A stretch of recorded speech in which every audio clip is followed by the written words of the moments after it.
നല്ല മാറ്റമാണ്. ഈ മാറ്റം അനുഭവിക്കുന്ന അതേ ഘട്ടത്തിൽ തന്നെ കേരളത്തിൽ മൊത്തമായും മുസ്ലിം കുടുംബങ്ങൾ എന്ന നിലക്ക് പ്രത്യേകമായും നമ്മൾ ചിന്തിക്കേണ്ടി വരുന്ന സുപ്രധാനമായൊരു വിഷയമാണ് കുടുംബരംഗത്ത് കാണുന്ന ശൈഥില്യങ്ങൾ.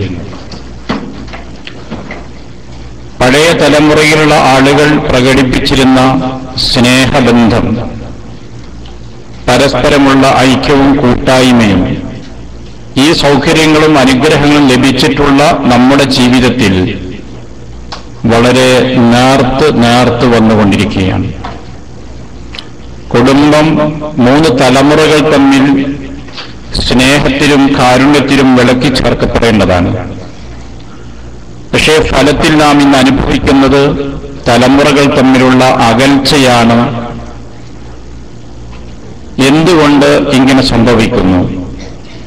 എന്തുണ്ട് അതിന് പരിഹാരമാർഗം?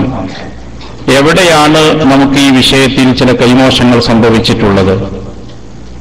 ഒരുപാട് ചിന്തകൾ, ഒട്ടേറെ ലേഖനങ്ങൾ, ഒരുപാട് പഠനങ്ങൾ ഈ വിഷയത്തിൽ സമീപകാലത്ത് നടന്നിട്ടുണ്ട്. ലോകാടിസ്ഥാനത്തിൽ തന്നെ ഇത്തരം ഒരു വിഷയം ചർച്ച ചെയ്യപ്പെട്ടുകൊണ്ടിരിക്കുന്നുണ്ട്. ലോകത്ത് കുടുംബ സംവിധാനം നശിപ്പിക്കുകയും തല്ലിത്തകർക്കുകയും ചെയ്ത് അതിന്റെ ദാരുണമായ ദുരന്ത ഫലം അനുഭവിച്ച തലമുറയാണ് ഇന്ന് ജീവിച്ചിരിക്കുന്നത്. ഇന്നത്തെ വൃദ്ധന്മാർ ഒരു കാലത്ത് തകർക്കപ്പെട്ട കുടുംബത്തിന്റെ ഇരകളാണ്. ആ ദുരന്തം അനുഭവിച്ചുകൊണ്ട് തന്നെ കുടുംബ സ്ഥാപിക്കുക എന്ന ഒരു ആദർശ പ്രചരണം ഇന്ന് യൂറോപ്യൻ അമേരിക്കൻ രാജ്യങ്ങളിലൊക്കെ ജനങ്ങൾക്കിടയിൽ സജീവമായി ചർച്ചയ്ക്ക് വിധേയമായി കൊണ്ടിരിക്കുന്നുണ്ട്.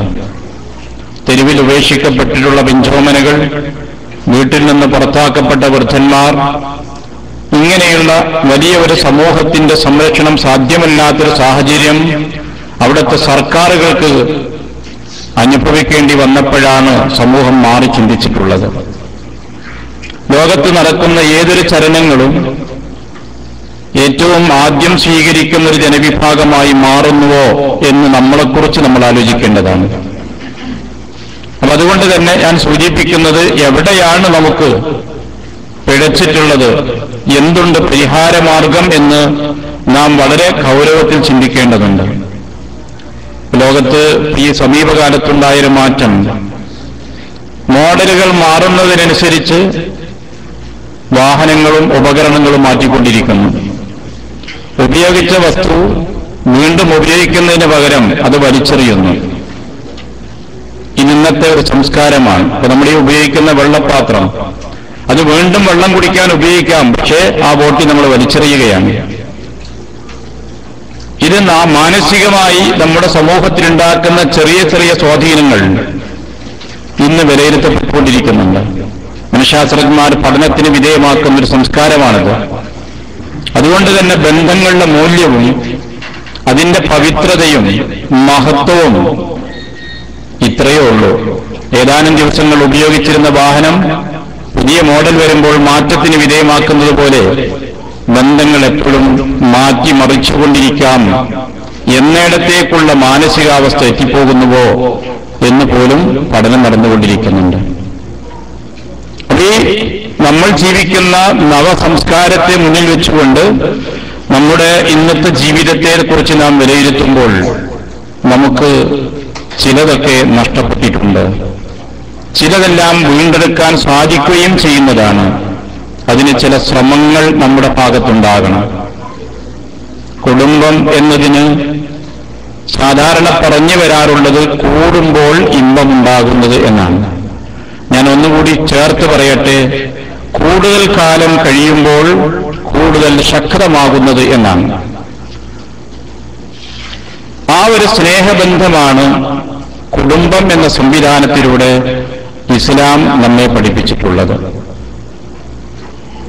ഇന്ന് നമ്മുടെ സമൂഹത്തിൽ കണ്ടുവരുന്നത് വിവാഹത്തിന്റെ ആദ്യ നാളുകളിൽ, ആദ്യ വർഷങ്ങളിൽ വളരെ സ്നേഹമാണ്, നല്ല ബന്ധമാണ്. വർഷങ്ങൾ പിന്നിടുമ്പോൾ ആർക്ക് വേണ്ടി ജീവിക്കുന്നു എന്ന ചോദ്യത്തിന് മിക്കവാറും മാതാപിതാക്കളുടെ മറുപടി മക്കൾക്ക് വേണ്ടി എന്നാണ്. നമ്മളും ഒരുപക്ഷെ ആ ഉത്തരമാണ് പറയുന്നത്. നമ്മുടെ സ്നേഹത്തിന്, കൂട്ടായ്മക്ക്, പരസ്പരമുള്ള ബന്ധത്തിന് വരുന്ന മാറ്റമാണത് സൂചിപ്പിക്കുന്നത്. മക്കളുള്ളതുകൊണ്ട് ഇനി ജീവിക്കുക എന്നതാണ്. അഥവാ മക്കളുള്ളത് കൊണ്ടാണ് ജീവിക്കുന്നത്, അതല്ലെങ്കിൽ ബന്ധം വിച്ഛേദിക്കുമായിരുന്നു എന്നാണ് ഇതിന്റെ ധ്വനി. പറയുന്നില്ലെങ്കിലും ശൈലി അതാണ്. ഇനി സഹിച്ചു പോകല്ലാതെ എന്ത് ചെയ്യും? ഈ ഒരു ശൈലി പലപ്പോഴും കുടുംബ പശ്ചാത്തലത്തെക്കുറിച്ച് വിലയിരുത്തുന്ന ആളുകൾക്ക് കേൾക്കേണ്ടി വന്നിട്ടുണ്ട്. എന്തുകൊണ്ടാണ് ഈ സ്നേഹം കുറഞ്ഞു വന്നത്? വിവാഹത്തെ സംബന്ധിച്ച് ഒറ്റവാക്കിൽ പറയുമ്പോൾ അതിലേറ്റവും പ്രഥമമായി ശ്രദ്ധിക്കേണ്ട കാര്യം അറിയുകയും അറിയിക്കുകയും ചെയ്യുക എന്നതാണ്. അറിയുകയും അറിയിക്കുകയും ചെയ്യണം. നമ്മുടെ കുടുംബ സംവിധാനത്തിൽ കാലികമായി വരുത്തേണ്ട പ്രധാനപ്പെട്ട ഒരു മാറ്റം അതാണ്. അറിയണം. ദമ്പതികൾ തമ്മിൽ അറിവുണ്ടായിരിക്കണം. ഒരു ഭാര്യയെ സംബന്ധിച്ചിടത്തോളം ഭർത്താവിനെ സംബന്ധിച്ച് അറിയണം.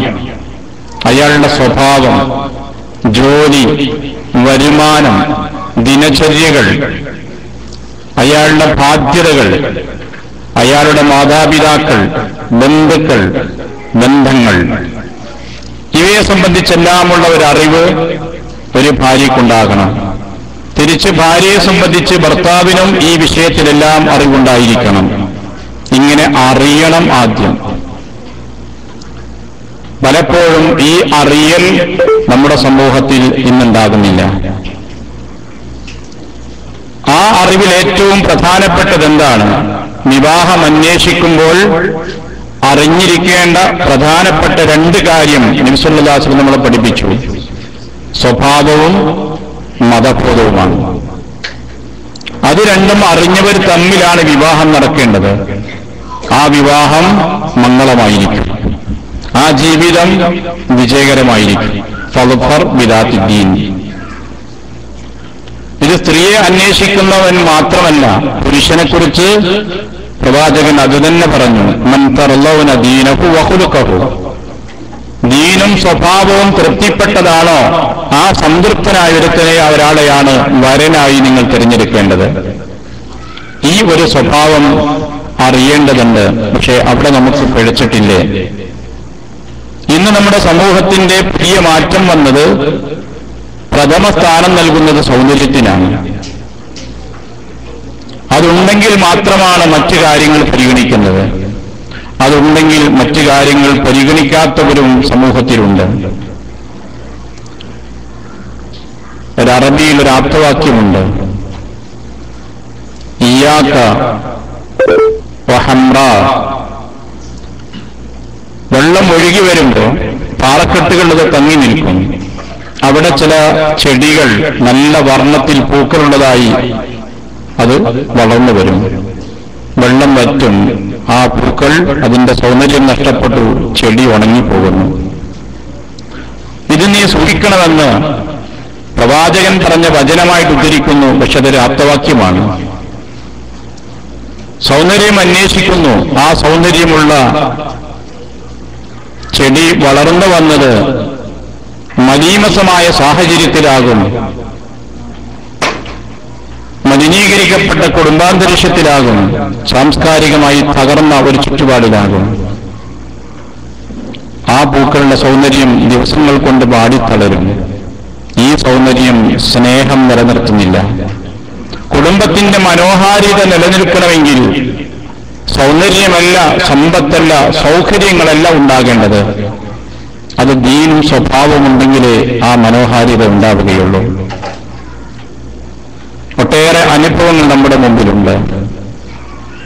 ഒരു അധ്യാപകൻ, അദ്ദേഹം +2 അധ്യാപകനാണ്. അദ്ദേഹത്തിന്റെ ഭാര്യ ഹൈസ്കൂളിലെ ടീച്ചറാണ്. ഞാൻ ഒരു ഉദാഹരണം സൂചിപ്പിക്കുന്നത് ഒറ്റപ്പെട്ട സംഭവങ്ങളെ സാമാന്യവൽക്കരിക്കാനല്ല. കൗൺസിലറുടെ മുന്നിലെത്തിയപ്പോൾ അവരോട് ചോദിച്ചു, നിങ്ങൾ എത്ര വർഷമായി വിവാഹം കഴിഞ്ഞിട്ട്? വർഷങ്ങൾ പിന്നിട്ട് കഴിഞ്ഞിട്ടുണ്ട്. ഈ രണ്ടാളുകൾക്കും ജോലിയുണ്ട്, ഇരുനില കെട്ടിടമുണ്ട്, ജീവിക്കുവാനുള്ള വരുമാനവും സൗകര്യങ്ങളുമുണ്ട്. നാട്ടുകാരുടെ മുമ്പിൽ, വിദ്യാർത്ഥികളുടെയും മറ്റ് സഹധ്യാപകരുടെയും മുമ്പിൽ കൊള്ളാവുന്ന ജീവിതം നയിക്കുന്ന രണ്ട് വ്യക്തികളാണ്. പക്ഷേ അവർ തമ്മിൽ സൗന്ദര്യപ്പിണക്കം വർഷങ്ങളായി നടക്കുന്നു. കൗൺസിലർ പറഞ്ഞൊരു കാര്യം ചെയ്യേ, രണ്ടുപേരോടും പറഞ്ഞു, നിങ്ങൾ രണ്ടുപേരും തമ്മിൽ ഇത്രയും വർഷം ജീവിച്ചല്ലോ, ആ ജീവിതത്തിന്റെ ഇടയിൽ നിങ്ങൾക്കുണ്ടായ സന്തോഷകരമായ അനുഭവങ്ങളും അത് എഴുതി തരാൻ വേണ്ടി പറഞ്ഞു. അരമണിക്കൂർ സമയം കൊടുത്തു. രണ്ടുപേരും വൈറ്റ് പേപ്പറിൽ തന്നെയാണ് ഇരിക്കുന്നത്. 10 വർഷം പിന്നിട്ട് ജീവിതത്തിന്റെ ഇടയിൽ തന്റെ ഇണയെ സംബന്ധിച്ച് നല്ല ഒരു അഭിപ്രായം എഴുതാൻ അവർക്ക് സാധിച്ചില്ല. വീണ്ടും 10 മിനിറ്റ് സമയം കൊടുത്തു തങ്ങൾ തമ്മിലുള്ള ആരോപണങ്ങൾ, കുറ്റങ്ങൾ എന്ത് എന്ന് എഴുതാൻ. വിവാഹ അന്വേഷണം ആരംഭിച്ചത് മുതൽ ഇങ്ങോട്ട് എഴുതി രണ്ടുപേരും. ഇത് ഇന്നത്തെ ദമ്പതികളുടെ ഒരു ജീവിതമാണ് ഞാൻ പറഞ്ഞത്. ഇന്ന് നമ്മുടെ സമൂഹം അനുഭവിക്കുന്ന വേദനയുടെ ഒരു കാരണം അതാണ്. സമ്പത്തും സൗകര്യങ്ങളും സൗന്ദര്യങ്ങളുമാണ് അന്വേഷിക്കുന്നത്. അവിടെ സ്വഭാവ ഗുണങ്ങളെക്കുറിച്ചുള്ള അന്വേഷണമില്ല. അതുകൊണ്ട് തന്നെ സ്വഭാവ ഗുണങ്ങളുണ്ടെങ്കിലേ, സംസ്കാരമുണ്ടെങ്കിലേ സ്നേഹമുണ്ടാവുകയുള്ളൂ, കാരുണ്യമുണ്ടാവുകയുള്ളൂ. സ്നേഹം മാത്രമുണ്ടായതുകൊണ്ട് കുടുംബജീവിതം മുന്നോട്ട് പോകില്ല.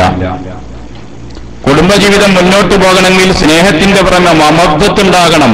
മമദ്ദത്തിന്റെ പുറമെ ഖുർആൻ പറഞ്ഞതാണ് റഹ്മത്ത്, അതുകൂടി ഉണ്ടാകണം. അതുണ്ടെങ്കിലേ ഇണക്ക് വേണ്ടി ജീവിക്കുകയുള്ളൂ. കുടുംബത്തിലെ ഒരു അംഗത്തിന് വേണ്ടി മറ്റൊരാൾ ഉറക്കൊഴിയുകയുള്ളൂ. തന്റെ ജീവിതത്തെക്കാളുപരി തന്റെ ഇണയുടേതാണ് എന്ന ധാരണ ഉണ്ടാകണമെങ്കിൽ സ്നേഹവും ആ സ്നേഹത്തിൽ അധിഷ്ഠിതമായ റഹ്മത്തും ഉണ്ടായിരിക്കണം. അത് രണ്ടുമാണ് കുടുംബത്തെ ശക്തിപ്പെടുത്തുന്ന കാര്യം. അപ്പൊ ഇതുണ്ടാകണമെങ്കിൽ ഈ കാലഘട്ടത്തിലെ ജീവിതത്തിൽ ഏറ്റവും ആവശ്യമായ ഒന്ന് പരസ്പരം അറിയണം. ഭർത്താവിന്റെ ജോലിയും അയാൾ ജോലിയിൽ അനുഭവിക്കുന്ന പ്രയാസങ്ങളും ടെൻഷനുമുള്ളതാണോ അല്ലയോ എന്നിത്യാദി വിശദമായ രൂപത്തിലുള്ള ഒരു അറിവ് ഭാര്യയ്ക്കുണ്ടെങ്കിൽ ആ ഭർത്താവിനെ സ്വീകരിക്കുവാൻ, ഭർത്താവിനോട് പെരുമാറാൻ അവൾക്ക് സാധിക്കും. ഭാര്യ തനിക്ക് വേണ്ടി അധ്വാനിക്കുന്നതിനെ കുറിച്ചൊരു ഭർത്താവ് മനസ്സിലാക്കണം. ഏകദേശം 10-20 കിലോമീറ്റർ ഒരു ഭാര്യ ഒരു ദിവസം അടുക്കളയിൽ നിന്നും ഇതര റൂമുകളിലേക്ക് തിരിച്ചു മറിച്ചും നടക്കുന്നുണ്ടാകും. അവളുടെ അധ്വാനം പരിഗണിക്കണം. നാം ആ ജോലി ചെയ്യുകയോ ഒരു വേലക്കാരനെ വെച്ചുകൊണ്ട് ജോലി ചെയ്യുമ്പോഴാണ് ആ ജോലിയുടെ ഭാരം നമുക്കറിയുക. ഒരു വീട് ക്ലീൻ ചെയ്യണമെങ്കിൽ, ഭക്ഷണമുണ്ടാക്കണമെങ്കിൽ, വീട്ടിലെ ഇതര ജോലികൾ ചെയ്യണമെങ്കിൽ നല്ല അധ്വാനമുണ്ട്. അത്രയും ജോലികൾ ചെയ്യുന്നൊരു ഭാര്യയാണെന്നുള്ള തിരിച്ചറിവുണ്ടാകുമ്പോഴാണ് ഭാര്യയോടുള്ള സമീപനത്തിൽ മാറ്റം വരുന്നത്. ഞാൻ സൂചിപ്പിച്ചത് അറിയുക എന്നതാണ് ഒന്നാമത്തത്. രണ്ടാമത്തത് അറിയിക്കണം. ചില കാര്യങ്ങൾ പരസ്പരം അറിയണമെന്നില്ല, പക്ഷേ പറഞ്ഞു മനസ്സിലാക്കാൻ കഴിയണം. ഇതെന്റെ പിതാവാണ്, അദ്ദേഹത്തിന്റെ സ്വഭാവം ഇങ്ങനെയാണ്, അദ്ദേഹത്തിന് ഇന്ന സമയത്ത് ഭക്ഷണം കിട്ടണം, ഇന്ന സമയത്ത് മരുന്ന് ലഭിക്കണം. അങ്ങനെ കുടുംബവുമായി ബന്ധപ്പെട്ട ഒട്ടേറെ വിഷയങ്ങളുണ്ട്. ആ വിഷയങ്ങൾ പരസ്പരം അറിയിക്കുകയും ചെയ്യണം. ഇങ്ങനെ കുടുംബജീവിതവുമായി ബന്ധപ്പെട്ട കാര്യങ്ങൾ അറിയുകയും അറിയിക്കുകയും ചെയ്തുകൊണ്ട് ജീവിക്കുകയാണെങ്കിൽ ആ ജീവിതം ഒരു പരിധിവരെ ഭംഗിയായി മുന്നോട്ട് പോകുന്നു. ഭർത്താവിന്റെ വരുമാനത്തെ സംബന്ധിച്ച് അറിയുന്ന ഒരു സ്ത്രീയെ സംബന്ധിച്ചിടത്തോളം ആ വരുമാനത്തിൽ ഒതുങ്ങി ജീവിക്കാൻ അവൾ ശ്രമിക്കും. അസാധ്യമായ കാര്യങ്ങൾ ചോദിക്കില്ല. എന്റെ ഭർത്താവ് കടക്കണിയിൽ ചെന്നുപെടണമെന്നൊരു ഭാര്യയും ആഗ്രഹിക്കില്ല. അതുകൊണ്ട് തന്നെ ആർഭാടമോ ആഡംബരമോ അനാവശ്യമായ ഉപകരണങ്ങളോ അത്തരം ചോദ്യങ്ങളോ ഉണ്ടാകില്ല. ഇതെല്ലാം പരസ്പരം അറിയുന്നൊരവസ്ഥ വരണം. രണ്ടാമത് കുടുംബത്തിൽ കൂടിയാലോചനയുണ്ടാകണം. മനസ്സ് തുറന്ന് സംസാരിക്കണം. മനസ്സ് തുറന്ന് സംസാരിക്കണം. ഇന്ന് നമ്മുടെ കുടുംബാന്തരീക്ഷത്തിൽ സംഭവിച്ചിട്ടുള്ള പ്രധാനപ്പെട്ട ഒരു കാര്യം എന്താണ്? സമയമില്ല. അർദ്ധരാത്രി കടപ്പറയിലെത്തുന്ന ഭർത്താവാണ്. പരസ്പരം പിതാവും മക്കളും തമ്മിൽ മനസ്സ് തുറന്ന് സംസാരിക്കുന്നില്ല. ആ അർത്ഥത്തിൽ ഇന്ന് കുടുംബത്തിൽ തിരക്കേറിയിട്ടുണ്ട്. എന്ത് തിരക്കുണ്ടായിരുന്നാലും ശരി, കുടുംബത്തിലെ അംഗങ്ങൾ പരസ്പരം സംസാരിക്കുന്നൊരവസ്ഥയുണ്ടാകണം. ആ സംസാരം തമാശയാകാം, കാര്യങ്ങളാകാം, കുട്ടികളുമായി ബന്ധപ്പെട്ടതാകാം, കുടുംബ ബന്ധങ്ങളുമായി ബന്ധപ്പെട്ടതാകാം. പഴയ കാലത്ത് നമ്മുടെ തലമുറയിലെ ആളുകൾ അത് ചെയ്തിരുന്നു. നല്ല നിലാവുള്ള വെളിച്ചമുള്ള സമയത്ത് വീട്ടിന്റെ മുറ്റത്ത് പായ വിരിച്ച് കാരണവന്മാരും കുടുംബത്തിലെ ആളുകളും ഒത്തിരിക്കുന്ന എത്രയോ രാത്രികളുണ്ടായിരുന്നു. കുഞ്ഞുങ്ങൾ പാറിക്കളിച്ചുകൊണ്ടിരിക്കും. ആ സമയത്ത് കാർഷിക വിളവുകൾ എടുത്തിരുന്ന സന്ദർഭമാണെങ്കിൽ അതോടനുബന്ധിച്ചുള്ള സന്തോഷ വർത്തമാനങ്ങളും കുടുംബത്തിന്റെ കടബാധ്യതകളെ സംബന്ധിച്ചും ആവശ്യങ്ങളെ സംബന്ധിച്ചൊക്കെ പറയും. അതിന്റെ ഇടയിലൂടെ കാര്യങ്ങളൊക്കെ സന്തോഷകരമായി പറയാവുന്ന സന്ദർഭം മനസ്സിലാക്കിക്കൊണ്ട് സംസാരിക്കുന്ന ഉമ്മമാരുണ്ടായിരുന്നു. അവരുടെ കമ്മല് മാറ്റും, പുതിയ അറിഞ്ഞാളുണ്ടാക്കും, ഇതൊക്കെ അതിന്റെ ഇടയിൽ കൂടെ നടക്കും. അതൊക്കെയാണ് ഇന്നത്തെ കാലത്തുള്ള മനുഷ്യന്റെ ജീവിതം. സന്തോഷകരമാണ് അനുഭവം. സൗകര്യങ്ങൾ അവർക്ക് കുറവാണ്, വിഭവങ്ങൾ കുറവാണ്, പക്ഷേ മനസ്സ് സംതൃപ്തമാണ്. മറുഭാഗത്ത് സർവത്ര സൗകര്യമുള്ള കൊട്ടാര ഭവനത്തിൽ കഴിയുന്ന നേരത്തെ ഞാൻ പറഞ്ഞ അതുപോലെയുള്ള ഒരുപാട് ആളുകളുണ്ട്. അവർ ഈ ലോകത്ത് ജയിലറയിൽ ജീവിക്കുന്നവരാണ്. എല്ലാ സൗകര്യങ്ങൾക്കും മധ്യേ ജീവിതത്തിൽ സംതൃപ്തിയും സമാധാനവും ഇല്ലാത്തൊരു ജീവിതം നയിക്കുന്നവരാണ്. ഈ അവസ്ഥയിൽ നിന്ന് മോചനത്തിന് മനസ്സ് തുറന്ന് സംസാരിക്കാൻ കഴിയണം. മനസ്സ് തുറന്ന് സംതൃപ്തമായി സംസാരിക്കുമ്പോൾ കുടുംബത്തിൽ സന്തോഷകരമായ പുതിയ തീരുമാനങ്ങൾ, അഭിപ്രായങ്ങൾ ഉണ്ടാകും. ചെറിയ പ്രശ്നങ്ങളുണ്ടെങ്കിൽ അത് തുടക്കത്തിൽ തന്നെ അവസാനിക്കുകയും ചെയ്യും. ഇണങ്ങും. പിണക്കമുണ്ടെങ്കിലും അത് വേഗത്തിൽ ഇണങ്ങിത്തീരും.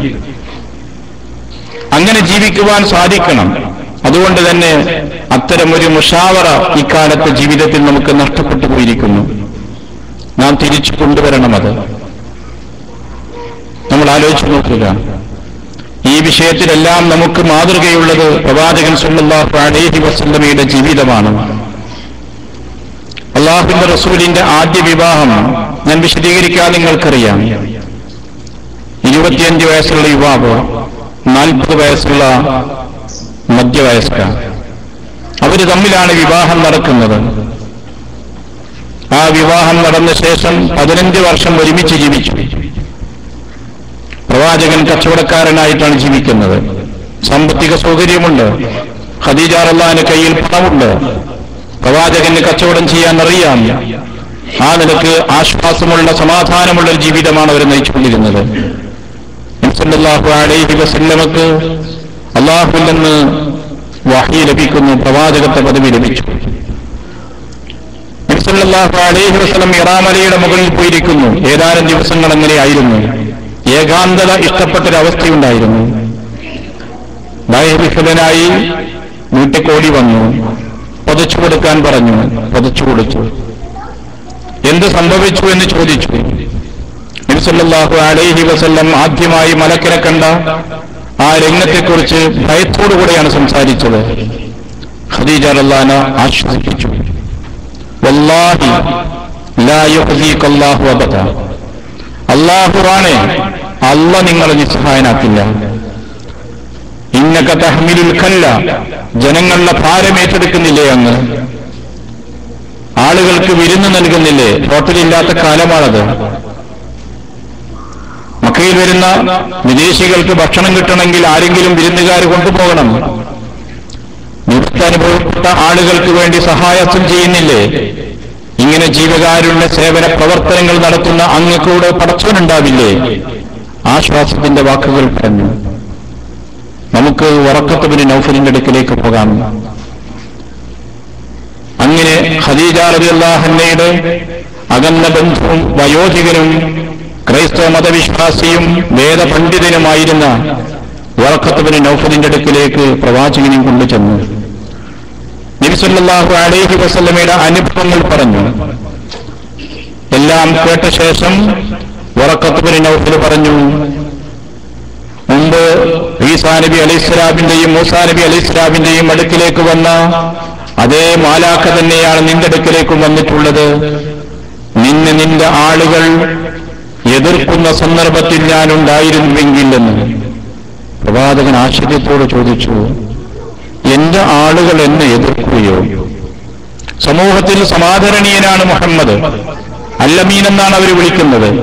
നാട്ടിലെ പ്രശ്നങ്ങൾക്ക് പരിഹാരം നിർദ്ദേശിക്കുന്ന അദ്ദേഹമാണ്. ആളുകളുടെ അമാനത്ത് സൂക്ഷിക്കുന്നത് ഈ പ്രവാചകന്റെ ഭവനത്തിലാണ്. അതുകൊണ്ട് എന്നെ എന്റെ നാട്ടുകാർ എതിർക്കുമോ? തീർച്ചയായും എതിർക്കും. ഇത്തരം സന്ദേശവുമായി വന്നിട്ടുള്ള എല്ലാവരെയും അവരുടെ പ്രജകൾ, പ്രബോധിത സമൂഹം എതിർത്തിട്ടുണ്ട്. ഇത് കേട്ട് തിരിച്ചു വരുമ്പോ ഖദീജ റളിയല്ലാഹു അൻഹ പ്രഥമ വിശ്വാസിനിയായി മാറി. സഹോദരങ്ങളെ, നമ്മൾ ആലോചിക്കേണ്ടതുണ്ട്. ഖദീജ റളിയല്ലാഹു അൻഹ നബി സല്ലല്ലാഹു അലൈഹി വസല്ലമയോട് ചോദിച്ചില്ല, ഇവിടെ സുഖകരമായി കടന്നുറങ്ങാവുന്ന ഒരു വീടുണ്ടായിരുന്നല്ലോ, എന്തിന് ആ മലയുടെ മുകളിൽ പോയി രാത്രി കഴിച്ചുകൂട്ടി? ചോദിച്ചോ? അങ്ങനെ ചോദിച്ചില്ല. മറിച്ച് പ്രവാചകൻ ആവശ്യമായ ഭക്ഷ്യപദാർത്ഥങ്ങൾ എത്തിച്ചു കൊടുക്കുകയാണ് ചെയ്തിരുന്നത്. ഒരു നല്ല ഭാര്യയുടെ മാതൃക അവിടെ നമുക്ക് കാണാം. മറിച്ച് പ്രവാചകന്റെ മനസ്സിനെ സമാധാനിപ്പിക്കുന്ന വാക്കുകളാണ് പറഞ്ഞത്. പടച്ചവന്റെ സാക്ഷി നിർത്തിക്കൊണ്ടാണ് പറഞ്ഞത്, അല്ലാഹു കൊണ്ട് താങ്കൾ ചെയ്യുന്നതൊക്കെ നന്മയാണ്. നന്മ ചെയ്യുന്ന ആളുകളെ പടച്ചവൻ കൈയൊഴിക്കുമോ? എത്ര ആശ്വാസമുള്ള വാക്കുകളാണ് പറഞ്ഞത്. വറഖത്ത് ബിൻ നൗഫലിന്റെ അടുക്കൽ നിന്ന് കേട്ട വിവരമോ, എന്റെ കച്ചവടം ഇനി നടക്കില്ല, ഞാൻ ഇദ്ദേഹത്തെ ഭർത്താവായി സ്വീകരിച്ചു പോയി, കച്ചവടമെല്ലാം തകരാൻ പോവുകയാണ്, രാജ്യക്കാർ മുഴുവനും ശത്രുക്കളാവുകയാണ്, ഇനി എങ്ങനെ വ്യാപാരം നടക്കും, കച്ചവടം നടക്കും, എങ്ങനെ മുന്നോട്ട് പോകും ജീവിതം? എന്റെ ആശ്വാസമുള്ള ഐശ്വര്യമുള്ള ജീവിതം ഇവിടെ അവസാനിക്കുകയാണ്. അങ്ങനെ ചിന്തിച്ചുവോ? ഇല്ല. അവർക്കറിയാം വരാനിരിക്കുന്ന ഭാവി എന്തായിരിക്കുമെന്ന്. പക്ഷേ നബി സല്ലല്ലാഹു അലൈഹി വസല്ലമയുടെ കൂടെയുള്ള പ്രഥമ വിശ്വാസിനിയായി മാറി. പിന്നീട് അങ്ങോട്ടുള്ള കാലങ്ങളിൽ എതിർപ്പുകളാണ്, മർദ്ദനങ്ങളാണ് ഉണ്ടായിരുന്നത്. പ്രവാചകനെ മാത്രമല്ല, പ്രവാചക കുടുംബത്തെയും അവർ ബഹിഷ്കരിച്ചു. 3 വർഷക്കാലത്തെ ബഹിഷ്കരണത്തിൽ നബി സല്ലല്ലാഹു അലൈഹി വസല്ലമയും കുടുംബവും അബൂ താലിബും കുടുംബവും മലഞ്ചെരുവിൽ കഴിയേണ്ടി വന്നു. നാട്ടിൽ നിന്ന് ഭക്ഷ്യസാധനങ്ങൾ കിട്ടാത്ത ഒരു കാലമായിരുന്നു അത്. പണമുണ്ട്, പക്ഷേ കച്ചവടക്കാരന് ലഭിക്കില്ല. പട്ടിണി കിടന്ന ദിനങ്ങൾ എത്രയോ ഉണ്ടായി. ആ ജീവിതത്തെക്കുറിച്ച് മകൾ ഫാത്തിമ റളിയല്ലാഹു അൻഹ കരഞ്ഞു പറയുന്ന ചില വാക്കുകളുണ്ട്. പച്ചിലകളാണ് പല ദിവസങ്ങളിലും അവർ കഴിച്ചിരുന്നത്. 3 വർഷം കഴിഞ്ഞ് തിരിച്ചു വന്ന് ആഴ്ചകൾ മാത്രമാണ് ഖദീജ റളിയല്ലാഹു അൻഹ ജീവിച്ചത്. ഈ ത്യാഗത്തിന്റെ ചരിത്രം നമ്മൾ ആലോചിക്കേണ്ടതാണ്.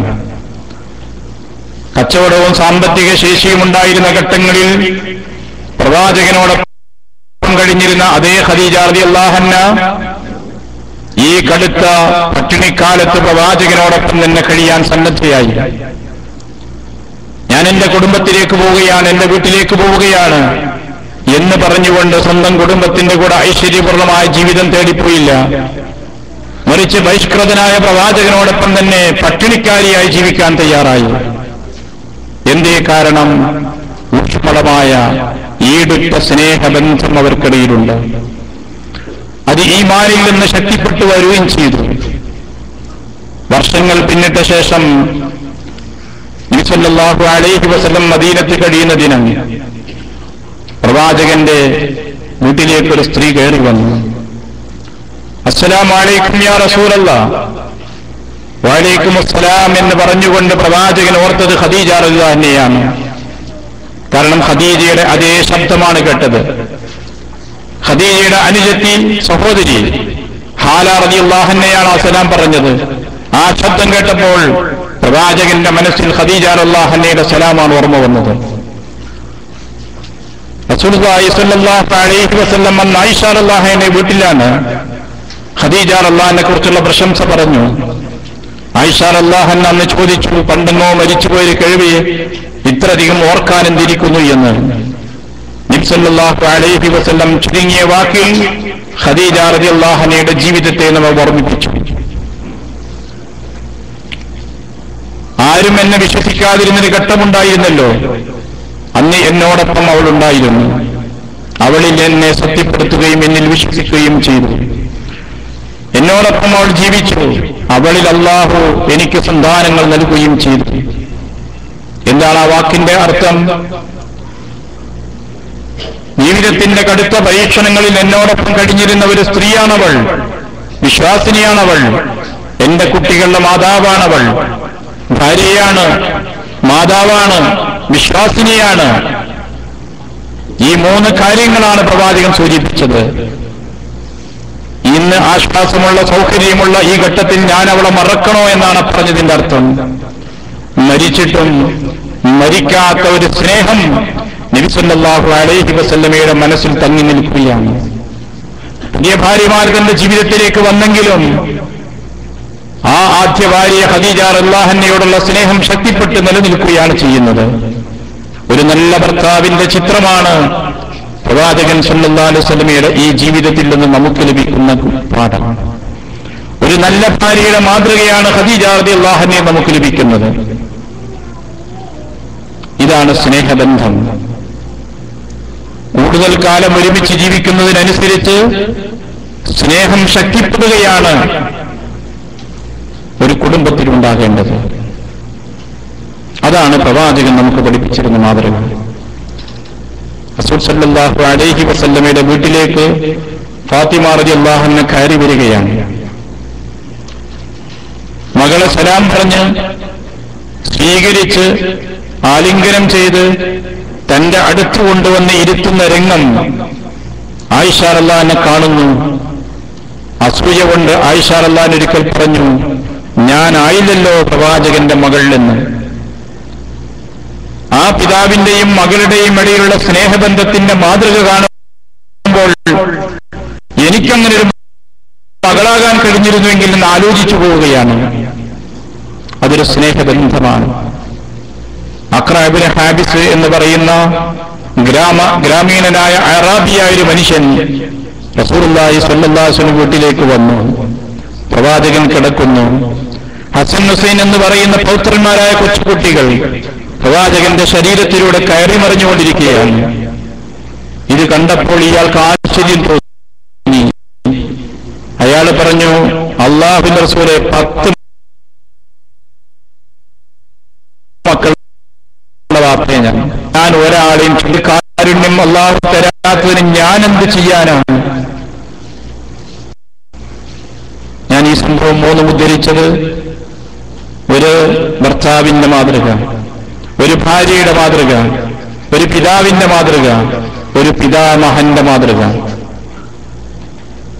3 തലമുറകൾ തമ്മിലുള്ള സ്നേഹബന്ധത്തിന്റെ മാതൃക പ്രവാചകൻ സല്ലല്ലാഹു അലൈഹി വസല്ലമയുടെ ആ വീട്ടിൽ നിന്ന് നമുക്ക് ലഭിക്കുകയാണ്. ആ മാതൃകയാണെന്ന് മുസ്ലിം സമൂഹം പഠിക്കേണ്ടത്, അറിയേണ്ടത്, പകർത്തേണ്ടത്. ഈ അടുത്ത് ഞാൻ വായിച്ചൊരു സംഭവം പറയുകയാണ്. വിഷയം സുദീർഘമാണ്, ഞാൻ ചില ഭാഗങ്ങൾ മാത്രം സൂചിപ്പിക്കുന്നത്. ഒരു പിതാവും അദ്ദേഹത്തിന്റെ ഭാര്യയും മകനും, വാർദ്ധക്യത്തിലെത്തി നിൽക്കുന്ന മാതാപിതാക്കൾ സ്വാഭാവികമായും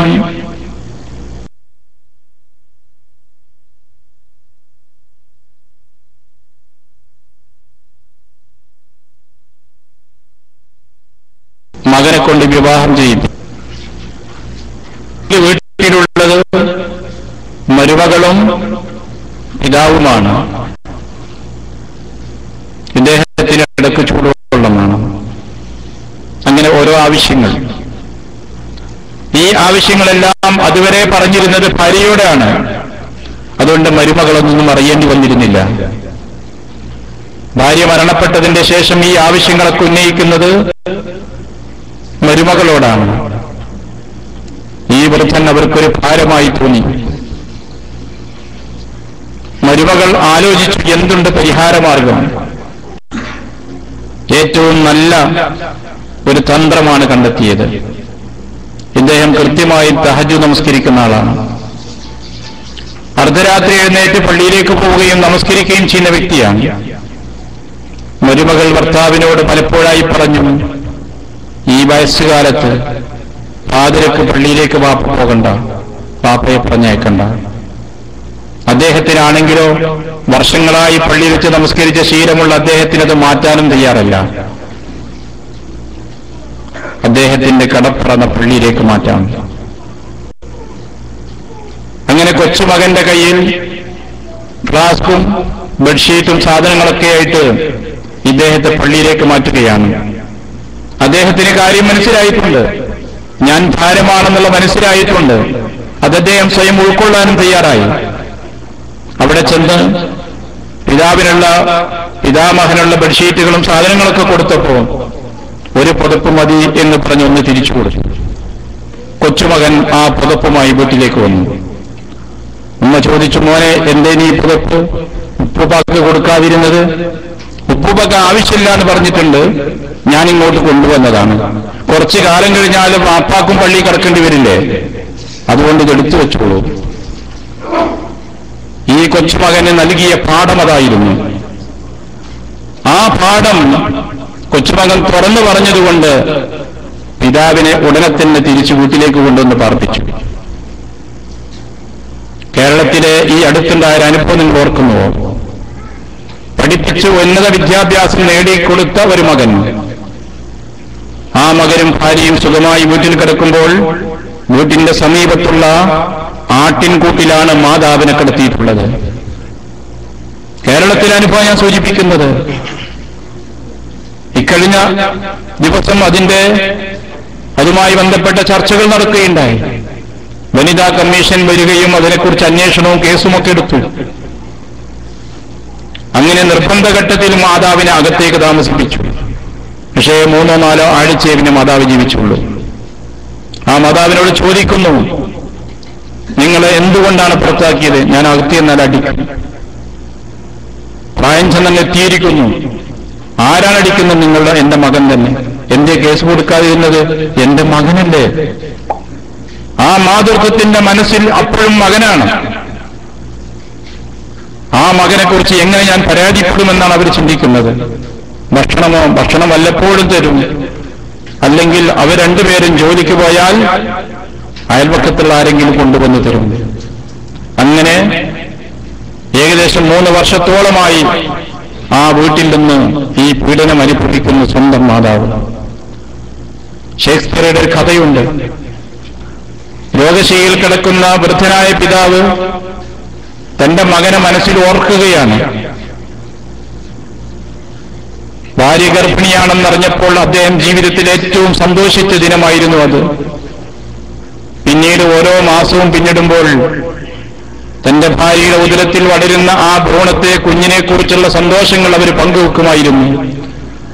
പ്രസവിച്ചത് അറിഞ്ഞതോടുകൂടെ ജീവിതത്തിൽ അത്ര അമൂല്യമായൊരു സന്തോഷം പിന്നുണ്ടായിരുന്നില്ല. പിന്നീട് അവനെങ്ങനെ താരൂട്ടി വളർത്തുന്നു, അവനെല്ലാ സൗകര്യങ്ങളും നൽകുന്നു. അവന്റെ വളർച്ചയുടെ ഓരോ ഘട്ടങ്ങളിലും അവനിൽ ഒരുപാട് പ്രതീക്ഷകൾ അർപ്പിക്കുകയാണ്. അവൻ ആരായിരിക്കണമെന്ന ആഗ്രഹങ്ങളാണുള്ളത്. അങ്ങനെ വളർന്ന് അവന്റെ കളിയിലും വളർച്ചയിലെയും ഓരോ ഘട്ടങ്ങളിലും സന്തോഷം അനുഭവിച്ചുകൊണ്ട് വളർത്തിക്കൊണ്ടുവന്ന് അവൻ കൊള്ളാവുന്നവനായി മാറി. ഇപ്പോൾ ഞങ്ങൾ സ്വർഗത്തിലെ കട്ടുറുമ്പാണെന്ന് പറയുന്നു. എന്നെ നോക്കാൻ, എന്നെ ഒന്ന് കാണാൻ, എന്നോട് സംസാരിക്കാൻ മകനെ നിനക്ക് സാധ്യമല്ല. നിന്നെ വളർത്തുന്നതിന് പകരം ഒരു വിഷപ്പാമ്പിനെയാണ് ഞാൻ വളർത്തിയിരുന്നുവെങ്കിൽ എനിക്ക് ഈ ദുരന്തമുണ്ടാകുമായിരുന്നില്ല എന്നൊരു കഥാപാത്രം പറയുന്നുണ്ട്. ഇന്ന് നമ്മുടെ സമൂഹം അനുഭവിക്കുന്ന അവിടെയാണ്. ഇമ്മാ യബ്ലുഗന്ന ഇൻദകൽ കിബറ അഹദുഹുമാ ഔ കിലാഹുമാ ഫലാ തഖുൽ ലഹുമാ ഉഫിൻ. വൃദ്ധരായ മാതാപിതാക്കളോട് വെറുപ്പിക്കുന്ന വാക്ക് നീ പറയരുത്. നീ അവരുടെ മുമ്പിൽ കാരുണ്യമുള്ളവനാകണം, ചിറക് വിരിച്ചു കൊടുക്കണം, താഴ്ന്നു കൊടുക്കണം. അവർക്ക് വാർദ്ധക്യ സഹജമായ രീതിയിലുള്ള വാശിയുണ്ടാകും, വെറുപ്പ് പ്രകടിപ്പിക്കുന്ന സംസാരങ്ങളുണ്ടാകും. അതെല്ലാം നീ മനസ്സിലാക്കുകയും ഉൾക്കൊള്ളുകയും ചെയ്തുകൊണ്ട് പെരുമാറണം. അവസാനിച്ചില്ല, റബ്ബിർഹംഹുമാ കമാ റബ്ബയാനി സഗീറ. അവർക്ക് അല്ലാഹുവേ കാരുണ്യം ചെയ്യണമേ എന്ന് റബ്ബിനോട് പ്രാർത്ഥിക്കുകൂടി ചെയ്യണം എന്ന് പഠിപ്പിക്കുകയാണ് ഖുർആൻ ഇവിടെ നമുക്ക് നടത്തുന്നത്. റസൂലുള്ളാഹി സ്വല്ലല്ലാഹു അലൈഹി വസല്ലം ഒരിക്കൽ പറഞ്ഞു, പടച്ചതമ്പുരാൻ എല്ലാ തെറ്റുകൾക്കും ശിക്ഷ വിധിച്ചത് പരലോകത്തേക്കാണ്. എന്നാൽ ഈ ലോകത്ത് വെച്ച് ശിക്ഷ നൽകുന്ന കാര്യം ഒക്കോക്കുൽ വാലിദൈൻ, മാതാപിതാക്കളെ വെറുപ്പിക്കുന്നതാണ്. അതിനുള്ള ശിക്ഷ ഈ ലോകത്ത് വെച്ച് തന്നെ നൽകുമെന്ന് അല്ലാഹു റസൂൽ നമ്മെ പഠിപ്പിച്ചിട്ടുണ്ട്. അത്ര ഗൗരവപരമായൊരു കുറ്റമാണത്, അത്ര വലിയൊരു ദുരന്തമാണ്. ഞാൻ സൂചിപ്പിച്ചത് ഒരു മുസ്ലിം കുടുംബം എന്ന് പറയുമ്പോൾ റസൂൽ സല്ലല്ലാഹു അലൈഹി വസല്ലമയുടെ ആ കുടുംബത്തിന്റെ ചിത്രം അത് പകർത്തിക്കൊണ്ടുള്ള ഒരു ജീവിതമാണ് നമ്മുടെ കുടുംബത്തിലേക്ക് വേണ്ടത്. അത്തരം ഒരു സ്നേഹമാണ് കുടുംബത്തിന്റെ അടിത്തറയായി നമുക്കുണ്ടാകേണ്ടത്. എന്നാൽ അത്തരം സ്നേഹബന്ധങ്ങൾ കുറച്ചു കാലമൊക്കെ ഉണ്ടായി പിന്നീട് അത് നഷ്ടപ്പെടുന്നതിൽ പ്രധാനപ്പെട്ട ഒരു സംഗതി ഈ സമീപകാലത്തുണ്ടായിട്ടുള്ളത്. ഒരുപാട് കാര്യങ്ങൾ ആ വിഷയത്തിന്റെ വിശദീകരണങ്ങൾ നമുക്ക് കാണാം. അതിലേറ്റവും പ്രധാനപ്പെട്ടത് ഇപ്പോൾ സാങ്കേതിക ദൂഷ്യങ്ങളാണ്. കുടുംബ തകർച്ചയുടെ, അധാർമികതയുടെ, ശൈഥില്യങ്ങളുടെ പ്രധാന കാരണങ്ങളിലൊന്ന് സാങ്കേതിക ദൂഷ്യങ്ങളാണ്. ഒരു മിസ് കോൾ കൊണ്ട് തകരുന്ന കുടുംബം. എത്രയോ അനുഭവങ്ങൾ നാം നിത്യേന വായിക്കുന്നുണ്ട്. നെറ്റുകളും ചാറ്റിങ്ങും മറ്റ് സംവിധാനങ്ങളും ഉപയോഗപ്പെടുത്തുന്നതിലൂടെ വരുന്ന ദുരന്തങ്ങൾ, ഇതിന്റെ എല്ലാം പേരിൽ കുടുംബം തകർന്നു പോകുന്ന ഒട്ടനേകം അനുഭവങ്ങളാണ് ദിനപത്രത്തിലെ ഒരു പേജ് നമുക്ക് വേണ്ടി നീക്കിവെച്ചിട്ടുള്ളത്. പത്രമെടുത്താൽ ഒരു പേജ് അതിന് മാത്രമാണ്. തകരുന്ന കുടുംബങ്ങളുടെ അവസ്ഥകൾ വിശദീകരിക്കാനാണ്. അത്രത്തോളം സമൂഹത്തിൽ അതിന്റെ സ്വാധീനം വന്നു കഴിഞ്ഞിട്ടുണ്ട്. ഇവിടെ തിന്മക്കുള്ള സാഹചര്യം നമ്മുടെ സമൂഹത്തിൽ ഉണ്ടാവുകയും ഉണ്ടാക്കുകയും ചെയ്യുന്നു. അവിടെയാണ് നിയന്ത്രണം ആവശ്യമുള്ളത്. ഒരു കുടുംബത്തിന്റെ ധാർമ്മികത കാത്തു സൂക്ഷിക്കണമെങ്കിൽ, ആ കുടുംബത്തിന്റെ വിശ്വാസവും പരസ്പരമുള്ള സ്നേഹബന്ധവും കാത്തു സൂക്ഷിക്കണമെങ്കിൽ വളരെ അടിസ്ഥാനപരമായി ശ്രദ്ധിക്കേണ്ട ഒട്ടേറെ കാര്യങ്ങൾ ഇസ്ലാം സമൂഹത്തെ പഠിപ്പിച്ചിട്ടുണ്ട്. അതിലേറ്റവും പ്രധാനപ്പെട്ടത് സാഹചര്യം സൃഷ്ടിക്കാതിരിക്കുക എന്നതാണ്. സംശയിക്കപ്പെടാനുള്ള സാഹചര്യം പോലും ഒരു കുടുംബത്തിൽ വരാതിരിക്കുവാൻ ശ്രദ്ധിക്കണമെന്നാണ് ഇസ്ലാമിന്റെ അധ്യാപനമുള്ളത്. അത് കുടുംബത്തിന്റെ അകത്തുണ്ട്, പുറത്തുണ്ട്, ഇതര ബന്ധങ്ങളിലുണ്ട്. എല്ലാത്തിലും ആ മാർഗദർശനം ഇസ്ലാം സമൂഹത്തിന് നൽകിയിട്ടുണ്ട്. കാരണം ഒരു നല്ല കുടുംബത്തെ വിഭാവനം ചെയ്യുന്ന മതമായതുകൊണ്ട് തന്നെ ആ മേഖലയിലെ നിർദ്ദേശം ഓരോന്നും നമുക്ക് കാണാവുന്നതാണ്. ഖുർആനിന്റെ പ്രഖ്യാപനം ആ വിഷയത്തിൽ കാണാം. വീട്ടിന്റെ അകത്ത് കഴിയുന്ന ആളുകൾ, അവർക്കൊരു പെരുമാറ്റ മര്യാദ ഇസ്ലാം പഠിപ്പിച്ചിട്ടുണ്ട്. കാര്യങ്ങളെ സംബന്ധിച്ചൊക്കെ മനസ്സിലാക്കാൻ പ്രായം വന്നിട്ടുള്ള കൊച്ചുകുട്ടികൾ, ആ കുട്ടികൾ പോലും ബെഡ്റൂമിലേക്ക് പ്രവേശിക്കുമ്പോൾ അനുവാദം ചോദിച്ചിരിക്കണമെന്ന് പഠിപ്പിക്കുന്നൊരു മതമാണ് ഇസ്ലാം. 10 വയസ്സ് വന്നാൽ ആൺകുട്ടികളെയും പെൺകുട്ടികളെയും മാറ്റിക്കിടത്തണമെന്ന് പഠിപ്പിച്ച ഇസ്ലാമാണ്. അവരെ ഒരു ബെഡിലല്ല കിടത്തേണ്ടതെന്ന് പഠിപ്പിക്കുന്നു. സ്ത്രീകൾ മാത്രമുള്ള വീട്ടിലേക്ക് അന്യാളുകൾ പ്രവേശിക്കുന്നതിന് ശക്തമായി വിലക്കേർപ്പെടുത്തിയ മതമാണ് ഇസ്ലാം. റസൂലുള്ളാഹി സ്വല്ലല്ലാഹു അലൈഹി വസല്ലം പറഞ്ഞു, ഇയ്യാകും വദ്ദുഖൂല അലന്നിസാ, സ്ത്രീകളുടെ അടുക്കലേക്ക് പ്രവേശിക്കുന്ന സൂക്ഷിക്കണം നിങ്ങൾ. മറ്റൊരിക്കൽ പ്രവാചകൻ പറഞ്ഞു, ലാ തദ്ഖുലൽ മഗീബാത്ത്, ഭർത്താക്കന്മാരില്ലാത്ത സ്ത്രീകളുണ്ടല്ലോ, അവരെ വീട്ടിലേക്ക് നിങ്ങൾക്ക് പ്രവേശനം പാടില്ല. ഒരന്യ വീട്ടിലേക്ക് പ്രവേശിക്കുമ്പോൾ അനുവാദം ചോദിച്ച് സമ്മതമുണ്ടെങ്കിൽ മാത്രമേ പ്രവേശിക്കാവൂ എന്ന് കർശനമായിട്ട് ഇസ്ലാം സമൂഹത്തെ പഠിപ്പിച്ചു. ഭർത്താവിന്റെ ബന്ധുക്കൾ വീട്ടിൽ പ്രവേശിക്കുന്നതിനെ സംബന്ധിച്ച് റസൂലുള്ളാഹിയോട് ചോദിച്ചപ്പോൾ നബി സല്ലല്ലാഹു അലൈഹി വസല്ലം പറഞ്ഞ അൽ ഹമു വൽ മൗത്ത്, ഭർത്താവിന്റെ അകന്ന ബന്ധുക്കൾ വീട്ടിലേക്ക് പ്രവേശിക്കുന്നുവോ അത് മൗത്താണ്, നാശത്തിലേക്കാണ് എത്തുക എന്നാണ്. ഈ അടുത്തതിന് ഭർത്താവിന്റെ ബന്ധുക്കളിൽപ്പെട്ട ആളുകളെ വീട്ടിൽ രാത്രി കാവൽക്കാരനാക്കി. അതിന്റെ ദുരന്തം ആ കുടുംബം ഇന്ന് തലാക്കായി, വിവാഹമോചനത്തിലേക്കെത്തി. നമ്മൾ ആലോചിച്ചു നോക്കണം, ഇസ്ലാമിന്റെ നിർദ്ദേശങ്ങൾ പാലിക്കാതിരിക്കുമ്പോൾ സമൂഹത്തിൽ വരുന്ന ദുരന്തങ്ങളാണ്. അത്തരം പ്രശ്നങ്ങളുടെ പേരിൽ സംശയങ്ങൾ ഉണ്ടാവുകയും ആ സംശയങ്ങൾ കുടുംബത്തിന്റെ സ്നേഹബന്ധം തകർക്കുകയും ചെയ്യുന്ന അനുഭവങ്ങളും കുറച്ചൊന്നുമല്ല. അപ്പൊ എത്രത്തോളം ശ്രദ്ധിക്കണമെന്ന് ഇസ്ലാം പഠിപ്പിച്ചത് സാഹചര്യം സൃഷ്ടിക്കാതിരിക്കുക എന്നാണ്. ഇന്ന് വീട്ടിന്റെ താക്കോല്, വീട്ടിന്റെ ഉത്തരവാദിത്വം അന്യ ആളുകളെ ഏൽപ്പിച്ചുകൊണ്ട് ഇങ്ങോട്ട് തിരിച്ചു വരുന്ന പ്രവാസികൾ പോലുമുണ്ട്. നോക്കാൻ ഏൽപ്പിച്ചവൻ എന്ന നിലക്ക് അവൻ ആ വീട്ടിലേക്ക് വരികയും ഇടപഴകുകയും അത് സംശയത്തിലേക്കും അവിഹിത ബന്ധത്തിലേക്കും എത്തുകയും ചെയ്യുന്നു. അങ്ങനെ തകരുന്ന ഒരുപാട് കുടുംബങ്ങളുണ്ട്. ഇതെല്ലാം സാഹചര്യം നമ്മൾ ശ്രദ്ധിച്ചു കൊടുക്കുകയാണ്. ഈ സാഹചര്യം മാറ്റിയെടുക്കാൻ നമ്മൾ ശ്രദ്ധിക്കണം. സ്ത്രീകളോട് വിശുദ്ധ ഖുർആനിന്റെ കൽപ്പന സംസാരിക്കുമ്പോൾ മാന്യമായി സംസാരിക്കണം. വഖുൽ ഖൗലൻ കരീമ, ഖൗലൻ മഅറൂഫ, മര്യാദ അനുസരിച്ച് സംസാരിക്കണം. എന്നാൽ സംസാരത്തിൽ നിങ്ങളുടെ ഭാഗത്തുനിന്നൊരു വിധേയത്വം തോന്നരുത്. ഫലാ തഖ്ലഅന ബിൽ ഖൗലി ഫയത്മഅ അല്ലദീ ഫീ ഖൽബിഹി മറദുൻ. സംസാരത്തിൽ വിധേയത്വം തോന്നിക്കഴിഞ്ഞാൽ ഞരമ്പ് രോഗികൾ നിങ്ങളിൽ മോഹിക്കുകയും അത് വിപത്തിലേക്ക് എത്തുകയും ചെയ്യും. നിങ്ങൾ ആലോചിച്ചു നോക്കൂ, ഇന്ന് നമ്മുടെ നാട്ടിൽ ഞരമ്പ് രോഗികൾ ധാരാളമാണ്. വെറുതെ കണ്ട നമ്പറുകളിലെല്ലാം അടിച്ചുകൊണ്ടിരിക്കുക. ആ ഫോണെടുത്തത് ഒരു സ്ത്രീ ശബ്ദമാണെന്ന് കണ്ടാൽ പിന്നീട് ആ വീട്ടുകാർക്കത് ശല്യമായി മാറുകയാണ്. തന്റെ ഇടത്തോടുകൂടെ സംസാരിക്കാൻ തയ്യാറായാൽ അവസാനിപ്പിക്കും. അതല്ല എങ്കിൽ അത് വീണ്ടും തുറന്നുകൊണ്ടിരിക്കും.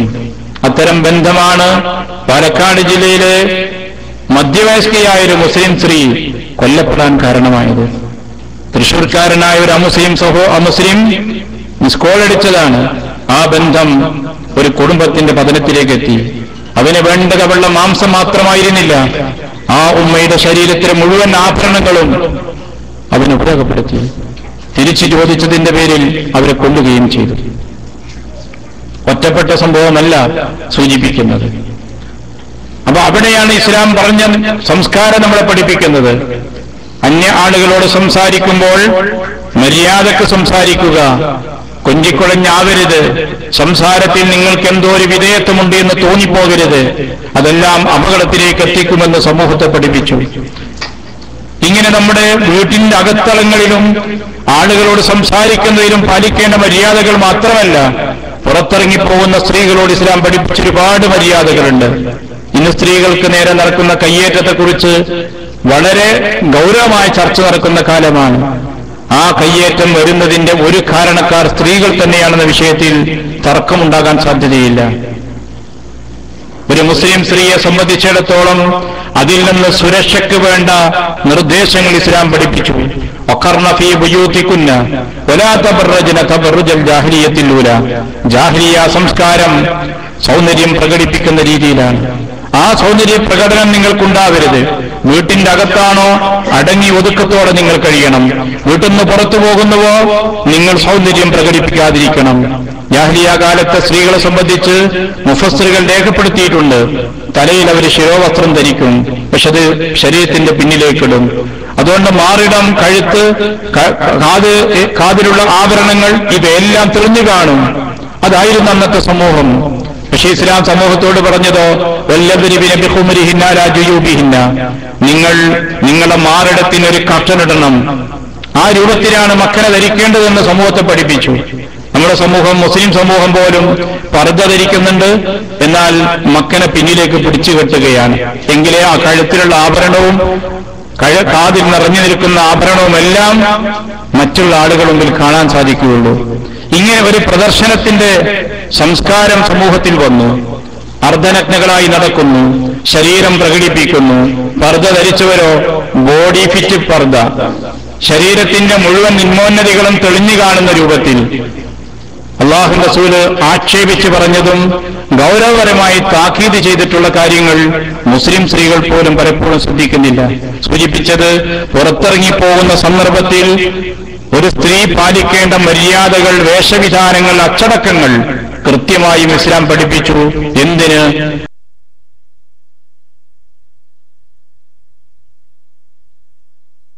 അവരുടെ ധാർമ്മിക ജീവിതത്തിന്റെ പാലിക്കേണ്ട മര്യാദകൾ ഓരോന്നും പഠിപ്പിക്കുകയാണ് ഇസ്ലാം ചെയ്തത്. കണ്ണിനെ പോലും നിയന്ത്രിക്കണമെന്ന് പുരുഷന്മാരോട് പറഞ്ഞു, സ്ത്രീകളോടും പറഞ്ഞു കണ്ണിനെ നിയന്ത്രിക്കണമെന്ന്.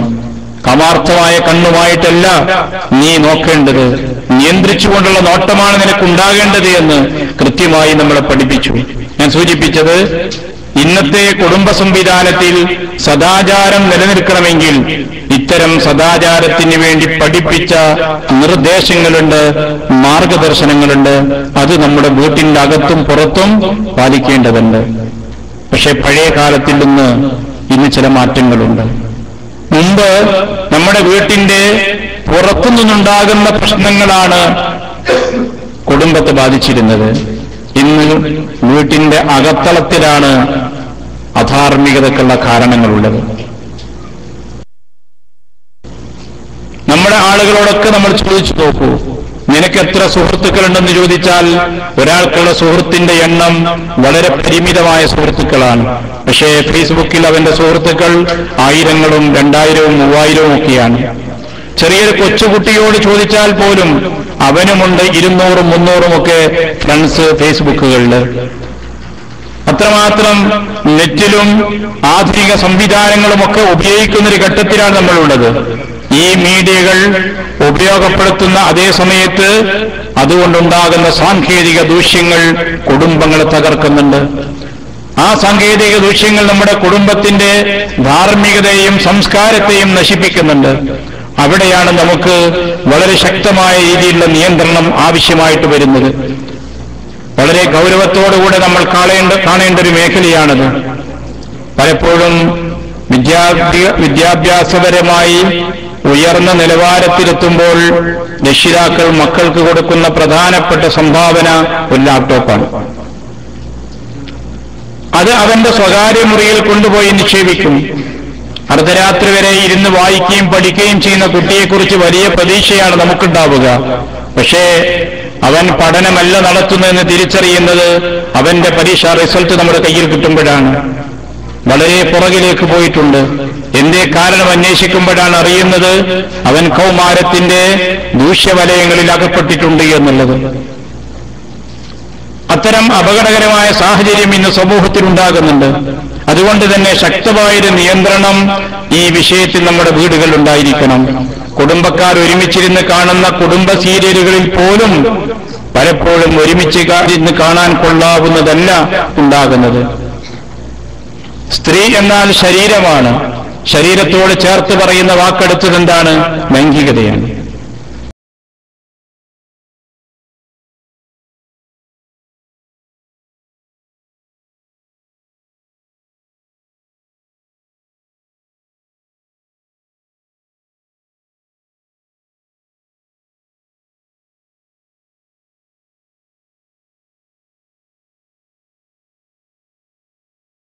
സ്വന്തം മക്കളെ മറ്റുള്ളവർക്ക് കാഴ്ചവെക്കുന്ന മാതാപിതാക്കളെ കുറിച്ച് വായിക്കുകയാണ്. എത്ര സംഭവങ്ങളാണ് കേൾക്കുന്നത്. ഒന്നോ ഒറ്റപ്പെട്ട സംഭവങ്ങളോ അല്ല. ഈ ഒരു മാനസികാവസ്ഥ, ഈ ഒരു ചിന്ത, ഈ വീക്ഷണം അത് തിരുത്തപ്പെടേണ്ടതുണ്ട്.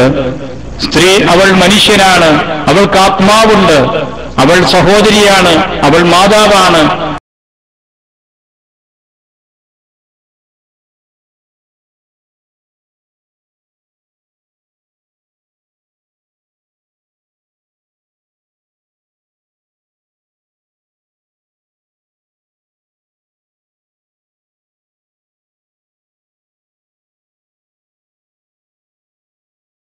ാണ് ഫേസ്ബുക്കിൽ രജിസ്റ്റർ ചെയ്യേണ്ടതെന്ന് ഞാൻ മനസ്സിലാക്കുന്നത്. പക്ഷേ 3 വയസ്സും 5 വയസ്സുമുള്ള കുട്ടികൾ വരെ അതിൽ രജിസ്റ്റർ ചെയ്തിട്ടുണ്ട്. പ്രായം എത്രയാണോ നമ്മൾ അതിൽ എഴുതുന്നത് അതിനനുസരിച്ചാണ് അവർക്ക് വേണ്ടി കൊടുക്കുന്ന പരസ്യങ്ങൾ. വളരെ വ്യവസ്ഥാപിതമാണ് അതിന്റെ പരസ്യങ്ങളൊക്കെ. പ്രായം പരിഗണിച്ചുകൊണ്ടും രാജ്യം പരിഗണിച്ചുകൊണ്ടാണ് പരസ്യങ്ങൾ നൽകുന്നത്. ആ പരസ്യങ്ങളിൽ പലരും കുട്ടികളുടെ മനസ്സിനെ ചിന്തിപ്പിക്കുന്ന, ആകർഷിപ്പിക്കുന്ന, തെറ്റായ വഴിയിലേക്ക് നയിക്കുന്ന രൂപത്തിലാണ് വരുന്നത്. അതുകൊണ്ട് തന്നെ ചില നിയന്ത്രണങ്ങൾ വീട്ടിന്റെ അകത്തുണ്ടായിരിക്കണം. കമ്പ്യൂട്ടറാവാം, TV ആകാം, മറ്റു ഉപകരണങ്ങളാവാം. സാങ്കേതിക വിദ്യയുമായി ബന്ധപ്പെട്ട് ഇങ്ങനെ ഉപയോഗപ്പെടുത്തുന്നതിനെല്ലാം വളരെ കൃത്യമായ നിയന്ത്രണമില്ലാതിരുന്നു വന്നാൽ അതുകൊണ്ട് തന്നെ നമ്മുടെ കുടുംബം തകരും. അതുകൊണ്ട് തന്നെ കുടുംബത്തിൽ ശൈഥില്യങ്ങളും അഭിപ്രായ വ്യത്യാസങ്ങളും സംഘർഷങ്ങളും ഉണ്ടാകും. പല കുടുംബങ്ങളും ധാർമ്മികമായി തകരുന്നതിൽ വലിയ പങ്ക് വഹിക്കുന്നത് ഇതാണ്.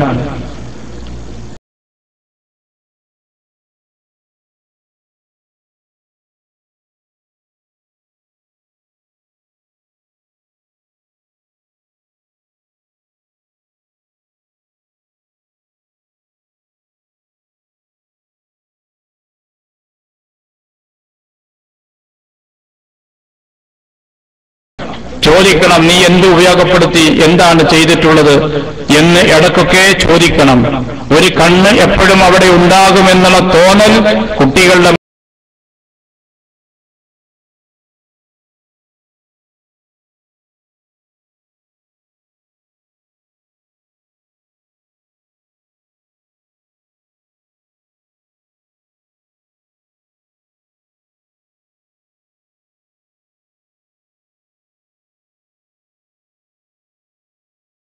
ആർക്കും കൈമാറരുതെന്ന് കുട്ടികളോട് പറയണം.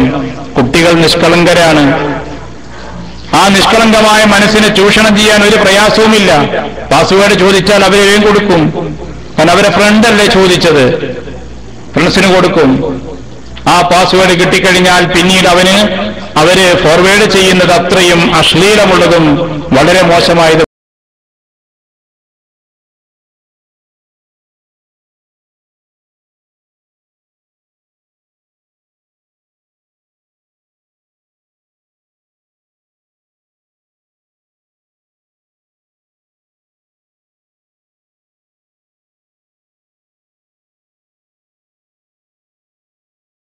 വരെ കണ്ടെത്താൻ കഴിയുന്ന രീതിയിൽ പറഞ്ഞുകൊടുക്കും, വിശദീകരിക്കും. അതൊക്കെ ഇന്ന് സമൂഹത്തിൽ നാശങ്ങൾ വരുത്തിക്കൊണ്ടിരിക്കുകയാണ്. അതിൽ കൊടുക്കുന്ന ഫോട്ടോകൾ ദുരുപയോഗം ചെയ്യുന്ന എത്ര അനുഭവങ്ങളാണുള്ളത്. സൈബർ സെല്ലിൽ നടക്കുന്ന പല കേസുകളും ഫോട്ടോ ദുരുപയോഗം ചെയ്യുന്നതിന്റെ പേരിലാണ്. ഈ കാര്യത്തിലും ഒരു സമയനിഷ്ഠ നമ്മുടെ ഇന്നത്തെ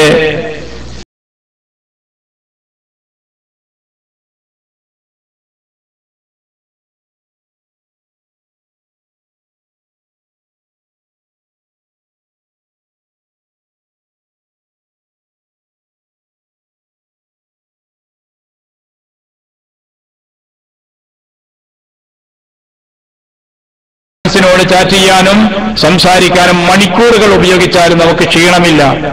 ഉറക്കൊടിഞ്ഞിരുന്ന് സംസാരിച്ചുകൊണ്ടിരിക്കും. ഇതൊക്കെ നമ്മുടെ മനസ്സിനെ കുടുംബത്തിൽ നിന്ന് അകറ്റുകയാണ്. മാനസികമായിട്ടുള്ള അകൽച്ചയും ഒരു വേള സംഘർഷവുമാണ് അതിന്റെ പരിണത ഫലമായിട്ടുണ്ടാകുന്നത്. 1-2 മണിക്കൂർ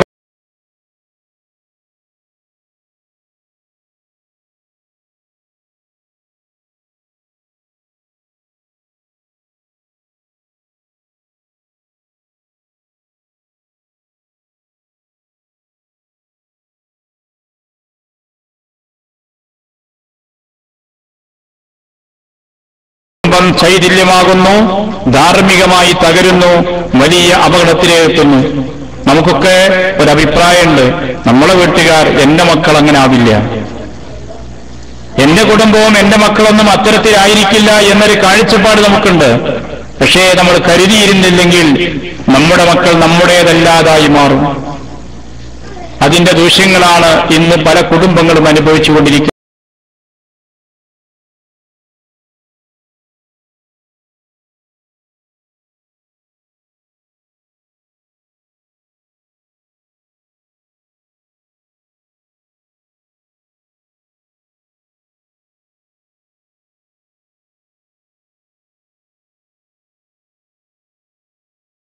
പക്ഷേ എത്ര ദുരന്തങ്ങൾ ഉണ്ടായിരുന്നാലും ശരി, മദ്യപാനം വർദ്ധിച്ചുകൊണ്ടിരിക്കുന്നു. കുറച്ചു മുമ്പ് കേരളീയ സാഹചര്യത്തെക്കുറിച്ച്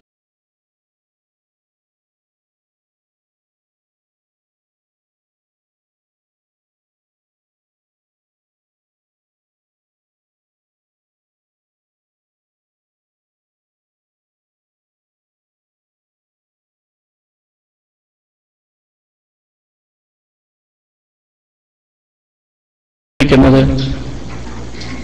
മുമ്പ് മുസ്ലിം സമൂഹത്തിൽ കള്ളുകുടിയൻ എന്ന് പറഞ്ഞ് പരിചയപ്പെടുത്തുന്ന ഒറ്റപ്പെട്ട വ്യക്തികളുണ്ടായിരുന്നു. ഇന്ന് നമസ്കരിക്കുന്ന ആളുകൾ പോലും രാത്രി ഉറങ്ങുന്നത് മദ്യം സേവിച്ചിട്ടാണ്. അത്രത്തോളം മദ്യപാനം നമ്മുടെ സമൂഹത്തിൽ വ്യാപിച്ചുകൊണ്ടിരിക്കുകയാണ്. കൊച്ചുകുട്ടികൾ പോലും ഇന്ന് അതൊരു ശീലമാക്കി തുടങ്ങിയിട്ടുണ്ട്.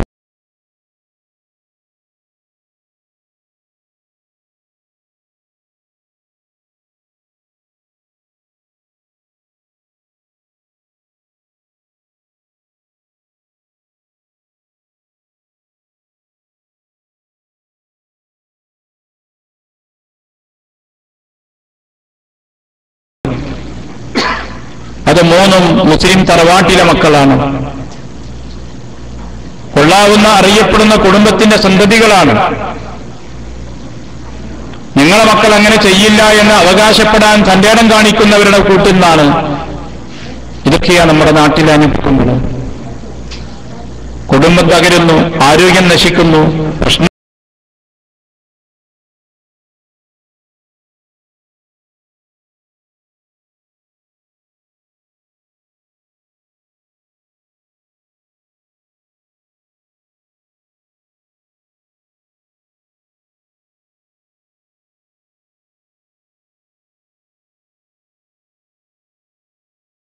ഇല്ല.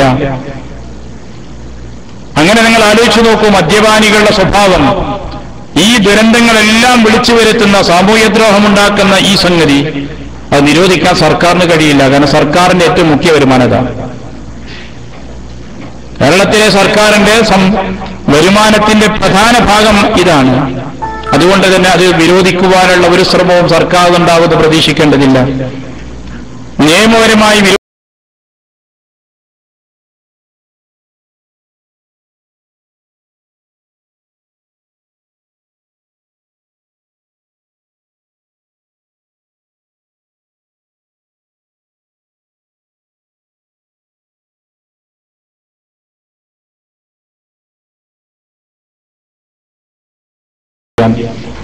അത് അനുവദനീയമാണെന്നാണ്. അതില്ലെങ്കിൽ അടുത്ത ദിനം പുതിയാപ്പിളയുടെ കൂടെ പോകാൻ ആളെ കിട്ടില്ല. ഒക്കെ അനുഭവങ്ങളെ ഞാൻ സൂചിപ്പിക്കുന്നത്. എവിടേക്കാണ് നമ്മുടെ സമൂഹം പോകുന്നത്? അത്തരമൊരു സാമൂഹ്യ പശ്ചാത്തലത്തിലാണ് നമ്മുടെ കുട്ടികൾ വളരുന്നത്. ഒരു കുട്ടി കുടുംബത്തിൽ നിന്നാണ് ആദ്യപാഠം, പിന്നെ സമൂഹത്തിൽ നിന്നാണ് അവനെ സാമൂഹ്യവൽക്കരിക്കുന്നത്.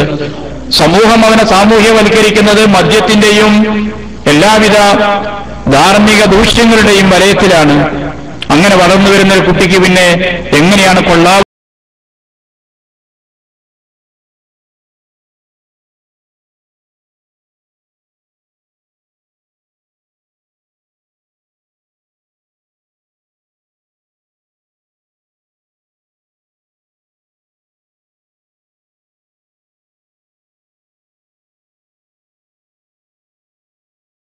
മുസ്ലിം കുടുംബങ്ങളിൽ പോലും വ്യാപിച്ചുകൊണ്ടിരിക്കുകയാണ്.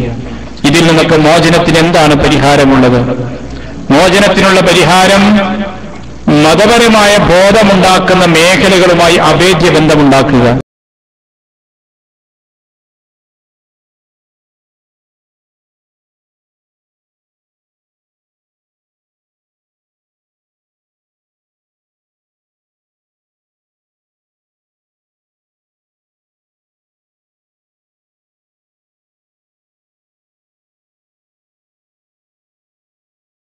ആയാത്തില്ല, അള്ളാഹുവിന്റെ ആയത്തുകളും മുൽഹിക്കുമായ ഇസ്ലാമിക വിജ്ഞാനങ്ങളും അതായിരിക്കണം വീടുകളിൽ കേൾക്കുന്നത്. അതാണ് അവിടെ പാരായണം ചെയ്യേണ്ടത്. അതാണ് അവിടെ ചർച്ച ചെയ്യപ്പെടേണ്ടത്. അങ്ങനെ വീടുകളിൽ നന്മയെക്കുറിച്ച് സംസാരിക്കുന്ന ഒരു പിതാവായിരിക്കണം. നന്മയെക്കുറിച്ച് പറയുന്ന മാതാവുണ്ടാകണം. നല്ല കഥകൾ പറഞ്ഞുകൊടുക്കുന്ന ഉമ്മയും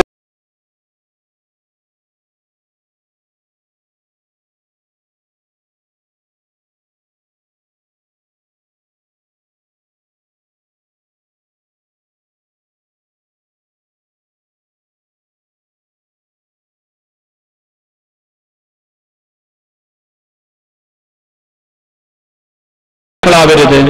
ഇന്ന് നമ്മുടെ സമൂഹത്തിൽ സംഭവിച്ച മറ്റൊരു ദൃശ്യം അതാണ്. മാതാപിതാക്കൾ മൗനം പാലിക്കുകയാണ് മക്കൾ എത്ര തെമ്മാടിത്തം ചെയ്താലും.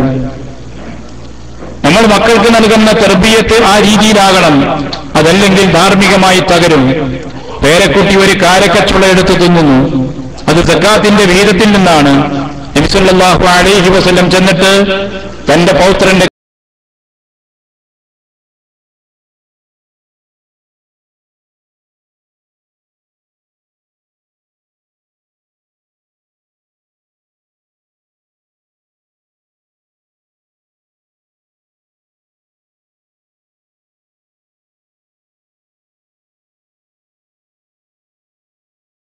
എന്താ എഴുതുക? 2 ദിവസം പനിയായിരുന്നു എഴുതിക്കളി. അമ്മ പറഞ്ഞു കൊടുത്തു. ആ എഴുതിയ ലെറ്ററുമായി മദ്രസയിൽ ചെന്ന്, ഓക്കെ, പ്രശ്നമൊന്നുമില്ല.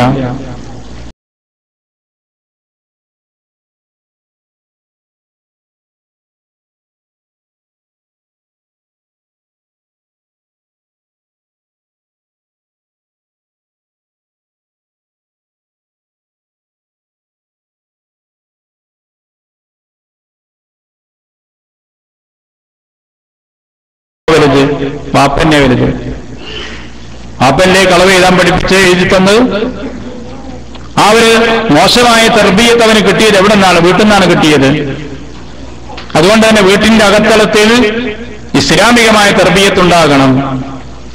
റസൂലുള്ളാഹി സ്വല്ലല്ലാഹു അലൈഹി വസല്ലം പറഞ്ഞു, ഭാര്യയെ വിളിച്ചുണർത്തുന്നു. എന്തിന്? വിത്ർ നമസ്കരിക്കുവാൻ വേണ്ടി.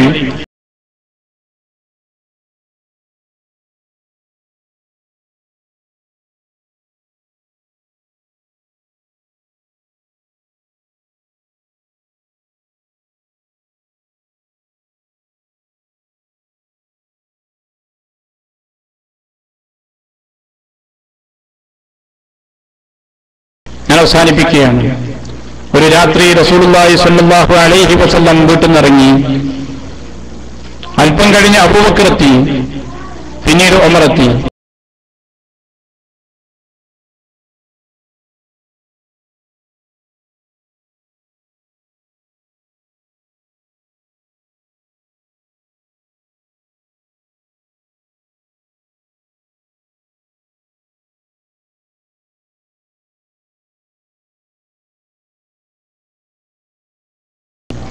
എവിടേക്ക്? അബുൽ ഹൈസമിന്റെ വീട്ടിലേക്ക്.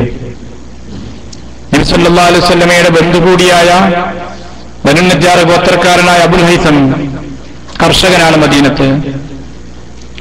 ആ സമയത്ത് 2 പേരെയും കൊണ്ട് അദ്ദേഹത്തിന്റെ വീട്ടിലേക്ക് ചെന്നു. അബുൽ ഹൈസം തോട്ടം നനക്കാൻ പോയതാണ്. വീട്ടിലെത്തി സലാം പറഞ്ഞു, സ്വീകരിച്ചു. അദ്ദേഹം പറഞ്ഞു,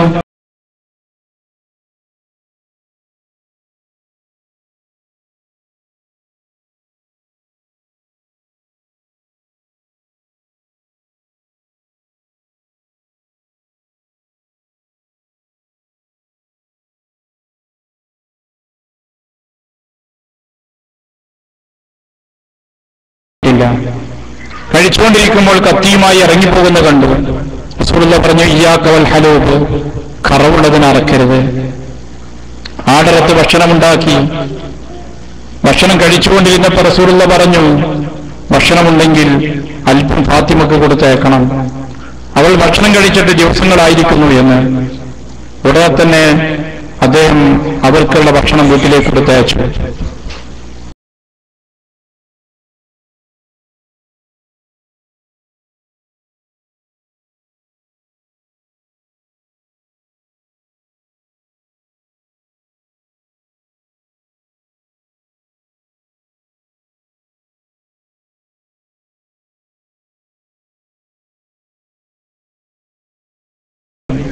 നിങ്ങളെ കുറച്ചേരം മുറ്റത്തിരുത്തി വർത്താനം പറയട്ടോ.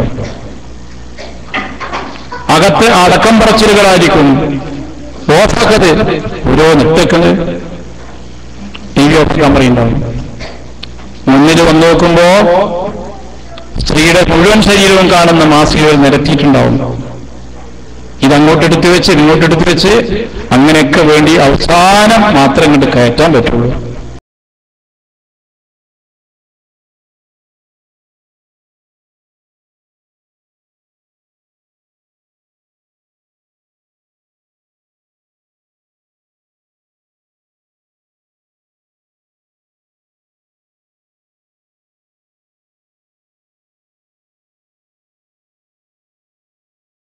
നമുക്ക് കഴിയുമോ? അവിടെ കേൾക്കുന്ന ശബ്ദം, അവിടെ കാണുന്ന വീക്കിലികൾ, ചുമരിൽ തൂങ്ങുന്ന ചിത്രങ്ങൾ, അവിടെ നടക്കുന്ന സംസാരങ്ങൾ, വേഷവിധാനങ്ങൾ, ഇതെല്ലാം തഖ്വയുള്ളതായിരിക്കുമോ? മാതൃകാപരമായിരിക്കുമോ? അവിടെ നമ്മൾ ആലോചിക്കേണ്ടതാണ്. അവിടെയാണ് സഹാബത്ത് വിജയിച്ചിട്ടുള്ളത്. അവരുടെ വീട്ടിന്റെ അകത്തളം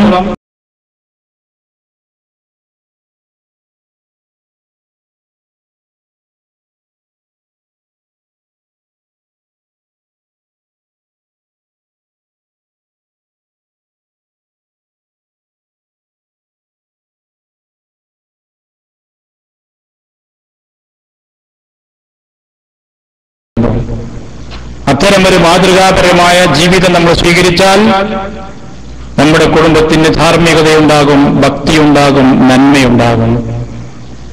കാലികമായി നാം കുടുംബജീവിതത്തിൽ ചിന്തിക്കാൻ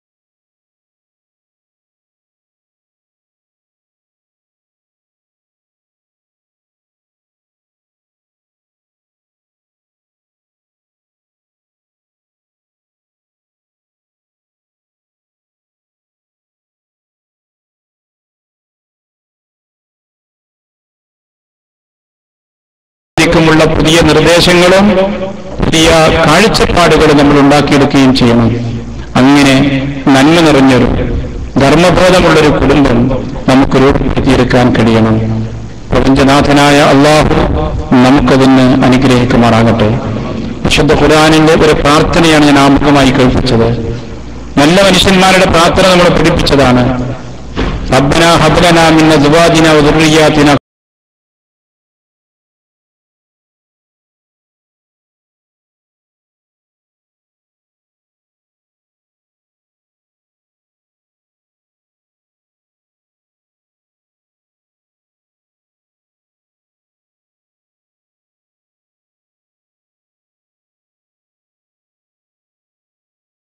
ആവർത്തിച്ച് ആലോചിക്കുക, അതിനുള്ളൊരു വീടാക്കി നമ്മുടേത് മാറ്റുക.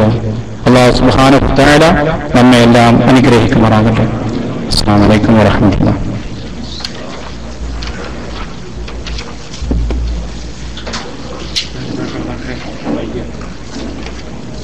അസ്സലാമു അലൈക്കും. സമയം വളരെ വൈകിയിട്ടുണ്ട് എന്ന് നിങ്ങൾക്കറിയാം. പക്ഷെ നമ്മൾ സാധാരണ കിടക്കുന്ന സമയമായിട്ടില്ല എന്നാണ് എൻ്റെ അഭിപ്രായം. അതുകൊണ്ട് തന്നെ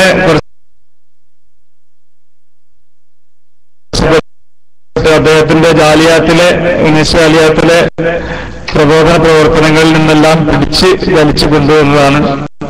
അദ്ദേഹത്തെ നമുക്ക് ശ്രമിക്കാൻ കഴിഞ്ഞത് ഒരു ഭാഗ്യമായി കരുതുകയാണ്. വളരെ കാലികമായ രീതിയിൽ കുടുംബവും ധാർമ്മികതയും കൂർത്തിയിണക്കിക്കൊണ്ട് അദ്ദേഹം നടത്തിയ പ്രസംഗത്തിന്റെ സീഡികൾ നമ്മൾ ഇൻഷാ അല്ലാഹ് ഇവിടെ ലഭ്യമാക്കുന്നതായിരിക്കും. അദ്ദേഹത്തിന്റെ തന്നെ ക്ലാസ് റബീഉൽ അവ്വലിനോടനുബന്ധിച്ചുള്ള നബി ചര്യയെക്കുറിച്ചുള്ള ക്ലാസ് നാളെ വൈകുന്നേരം ഇതേ പുരത്തിൽ വെച്ച് മഗ്‌രിബിന് ശേഷം ഉണ്ടായിരിക്കുന്നതാണ്. ഈ വിഷയത്തെക്കുറിച്ചുള്ള വളരെ പ്രസക്തമായ ഏതാനും ചോദ്യങ്ങൾ മാത്രം ഞങ്ങൾ ചോദിക്കാനുള്ള അനുവാദം സംഘാടകർ നൽകുകയാണ്. അതിനുശേഷം നമ്മുടെ തന്നെ പ്രവർത്തകർ ഒരുക്കിയ നെയ്ച്ചോറും കറിയൊക്കെ കൂട്ടിയിട്ട് എല്ലാവരും പോകാൻ പാടുള്ളൂ എന്ന് അഭ്യർത്ഥിക്കുകയാണ്. ഒരുപാട് ആളുകൾ പുറത്തിരുന്നുകൊണ്ട് ഈ പരിപാടി കാണുന്നുണ്ട്. ആരും തന്നെ പോയിട്ടില്ല. ഓരോ മിനിറ്റിലും ആളുകൾ കൂടി വരികയാണ്. അൽഹംദുലില്ലാഹ്. അല്ലാഹു ഇതെല്ലാം ഒരു നല്ലൊരു സദസ്സാക്കി പരലോകത്ത് നമുക്ക് ഇതുപോലെ പുണ്യം ലഭിക്കുന്ന ഒരു സദസ്സാക്കി മാറട്ടെ. അദ്ദേഹത്തെ ആദരവുകൊണ്ട് ക്ഷണിക്കുകയാണ്. ചോദ്യകർത്താവിനെ ചോദ്യത്തിനായി ക്ഷണിക്കുന്നു.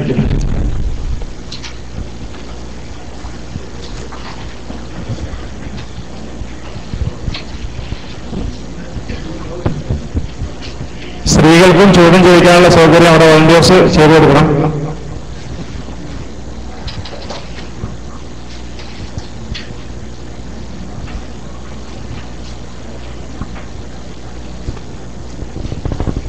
സ്ത്രീകൾക്ക് ചോദിക്കാവുന്നതാണ്.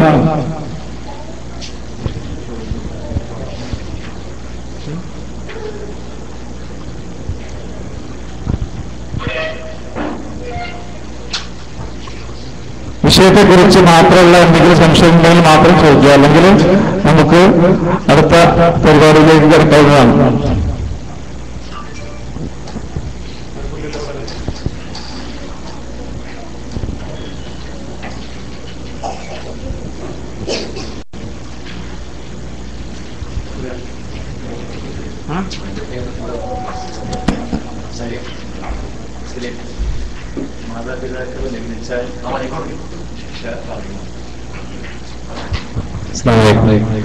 മാതാപിതാക്കളെ നിയമിച്ചാൽ ദുനിയാവിൽ നിന്ന് തന്നെയാണ് എന്റെ ശിക്ഷാവധി പറഞ്ഞത്.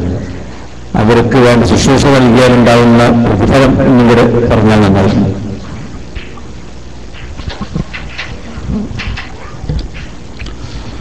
മാതാപിതാക്കളെ പരിചരിക്കുന്നതിന് വളരെ പ്രാധാന്യമാണ് ഖുർആൻ നൽകിയിട്ടുള്ളത്. സല്ലല്ലാഹു അലൈഹി വസല്ലമ അതിന്റെ ശ്രേഷ്ഠതകളും നമ്മെ പഠിപ്പിച്ചിട്ടുണ്ട്. ഒരാള് സുന്നത്ത് നമസ്കരിച്ചുകൊണ്ടിരിക്കുകയാണ്. ആ സമയത്ത് മാതാവോ പിതാവോ വിളിച്ചാൽ ആ നമസ്കാരം മുറിച്ച് അവരെ വിളിക്കുത്തരം ചെയ്യാം. അത്രത്തോളം അവരോടുള്ള കടപ്പാടിനെ കുറിച്ച് പരിചയപ്പെടുത്തിയിട്ടുണ്ട്. അവർക്ക് വേണ്ടി സേവനം ചെയ്യുമ്പോൾ സ്വർഗമാണതിന്റെ പ്രതിഫലം എന്ന് പ്രവാചകൻ സല്ലല്ലാഹു അലൈഹി വസല്ലം വിശദീകരിക്കുകയും ചെയ്തിട്ടുണ്ട്. നമ്മൾ ആഗ്രഹിക്കുന്നത് സ്വർഗമാണ്. ആ സ്വർഗം കിട്ടാൻ ഏറ്റവും പ്രധാനപ്പെട്ട സൽക്രമമായിട്ടാണ് പറഞ്ഞത്. മാതാപിതാക്കൾ വാർദ്ധക്യത്തിലെത്തി നിൽക്കുന്ന ആളുകളെ ജിഹാദിന് പ്രവാചകൻ കൊണ്ടുപോയിരുന്നില്ല. അവരോട് പറഞ്ഞ നിന്റെ ജിഹാദ് നിന്റെ മാതാപിതാക്കളെ പരിചരിക്കലാണ്. അവ ഇസ്ലാമിന് വേണ്ടി ജിഹാദ് യുദ്ധം ചെയ്യാൻ പോകുമ്പോൾ ലഭിക്കുന്ന പ്രതിഫലം ആ വ്യക്തിക്ക് ഈ മാതാപിതാക്കളെ പരിചരിക്കുന്നതിലൂടെ ലഭിക്കുകയാണ്. അത്രത്തോളം അതിന് മഹത്വം നബി സല്ലല്ലാഹു അലൈഹി വസല്ലം വിശദീകരിച്ചിട്ടുണ്ട് എന്നർത്ഥം. ധാരാളം ഹദീസുകൾ ആ വിഷയത്തിൽ വന്നിട്ടുണ്ട്.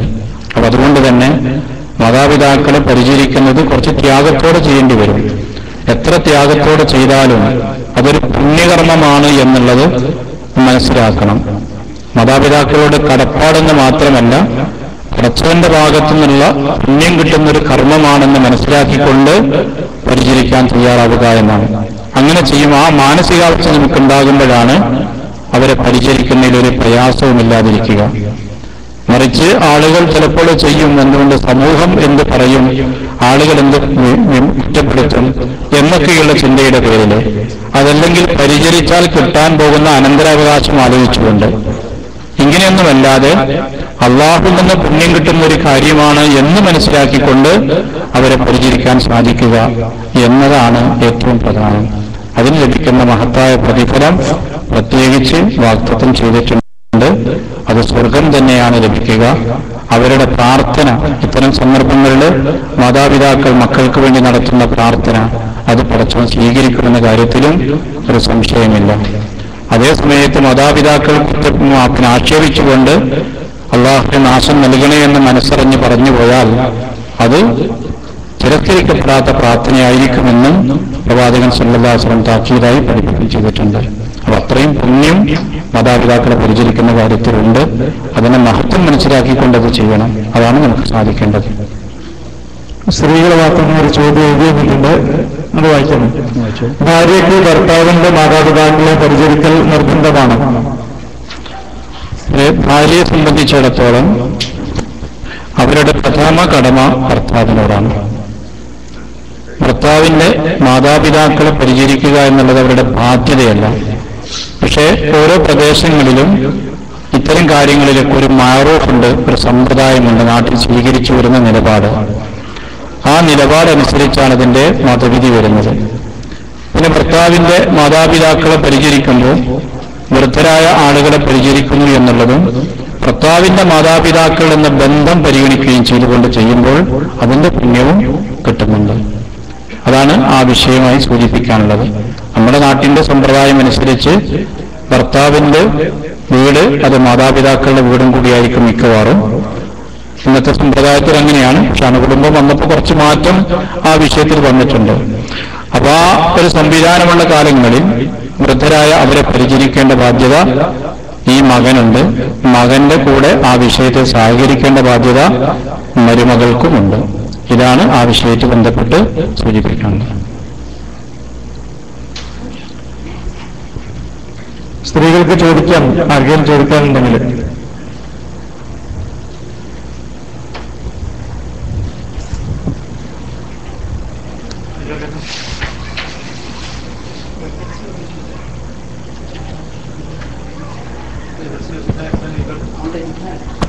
അസ്സലാമു അലൈക്കും.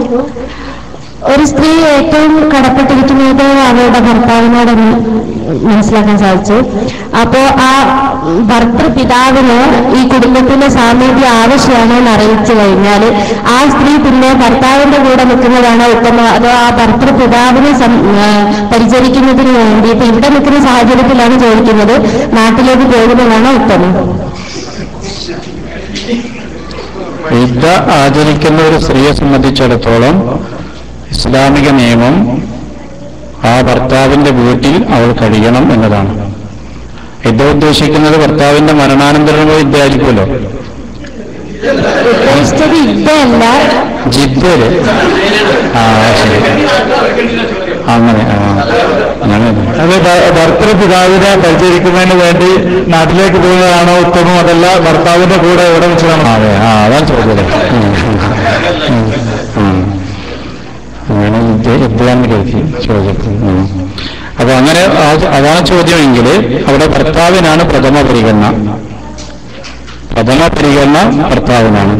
പിന്നെ ഭർത്താവിന്റെ ബാധ്യതയും കൂടിയാണ് വൃദ്ധരായ മാതാപിതാക്കളെ പരിചരിക്കണം എന്നുള്ളത്.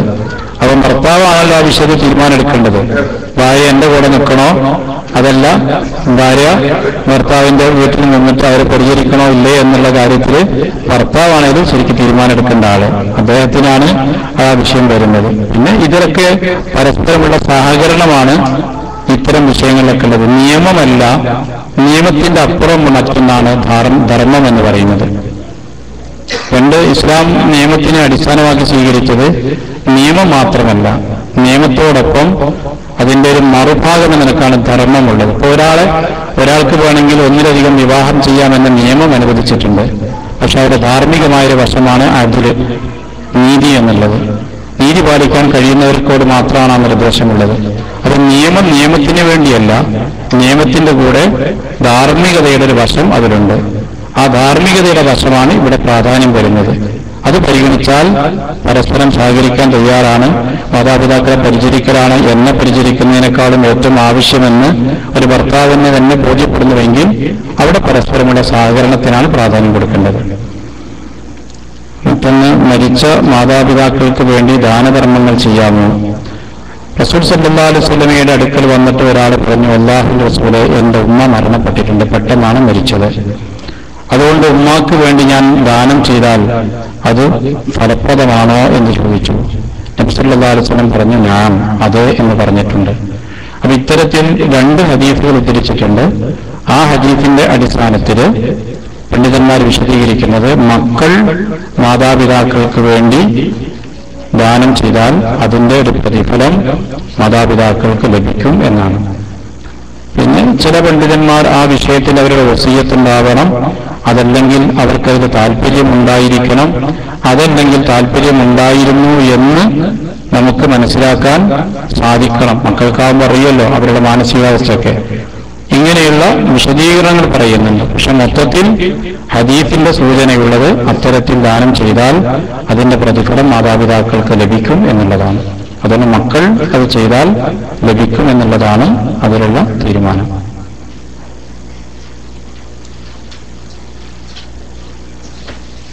ഇനി ചോദ്യങ്ങളില്ല എന്ന് പ്രതീക്ഷിക്കാണ്. ഇനി ഉണ്ടെങ്കിൽ തന്നെ നമുക്ക് ചോദിക്കാൻ വളരെയധികം സമയം വൈകിട്ടുണ്ട്. അടുത്ത പരിപാടിയിലേക്ക് പ്രവേശിക്കുന്നതിനായിട്ട് ജലീലിനെ ക്ഷണിച്ചോളും. ഇതുകൂടി കഴിഞ്ഞിട്ട് എല്ലാവരും ഭക്ഷണത്തിനായിട്ട് എണീറ്റ് പോകുന്നുണ്ട്.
you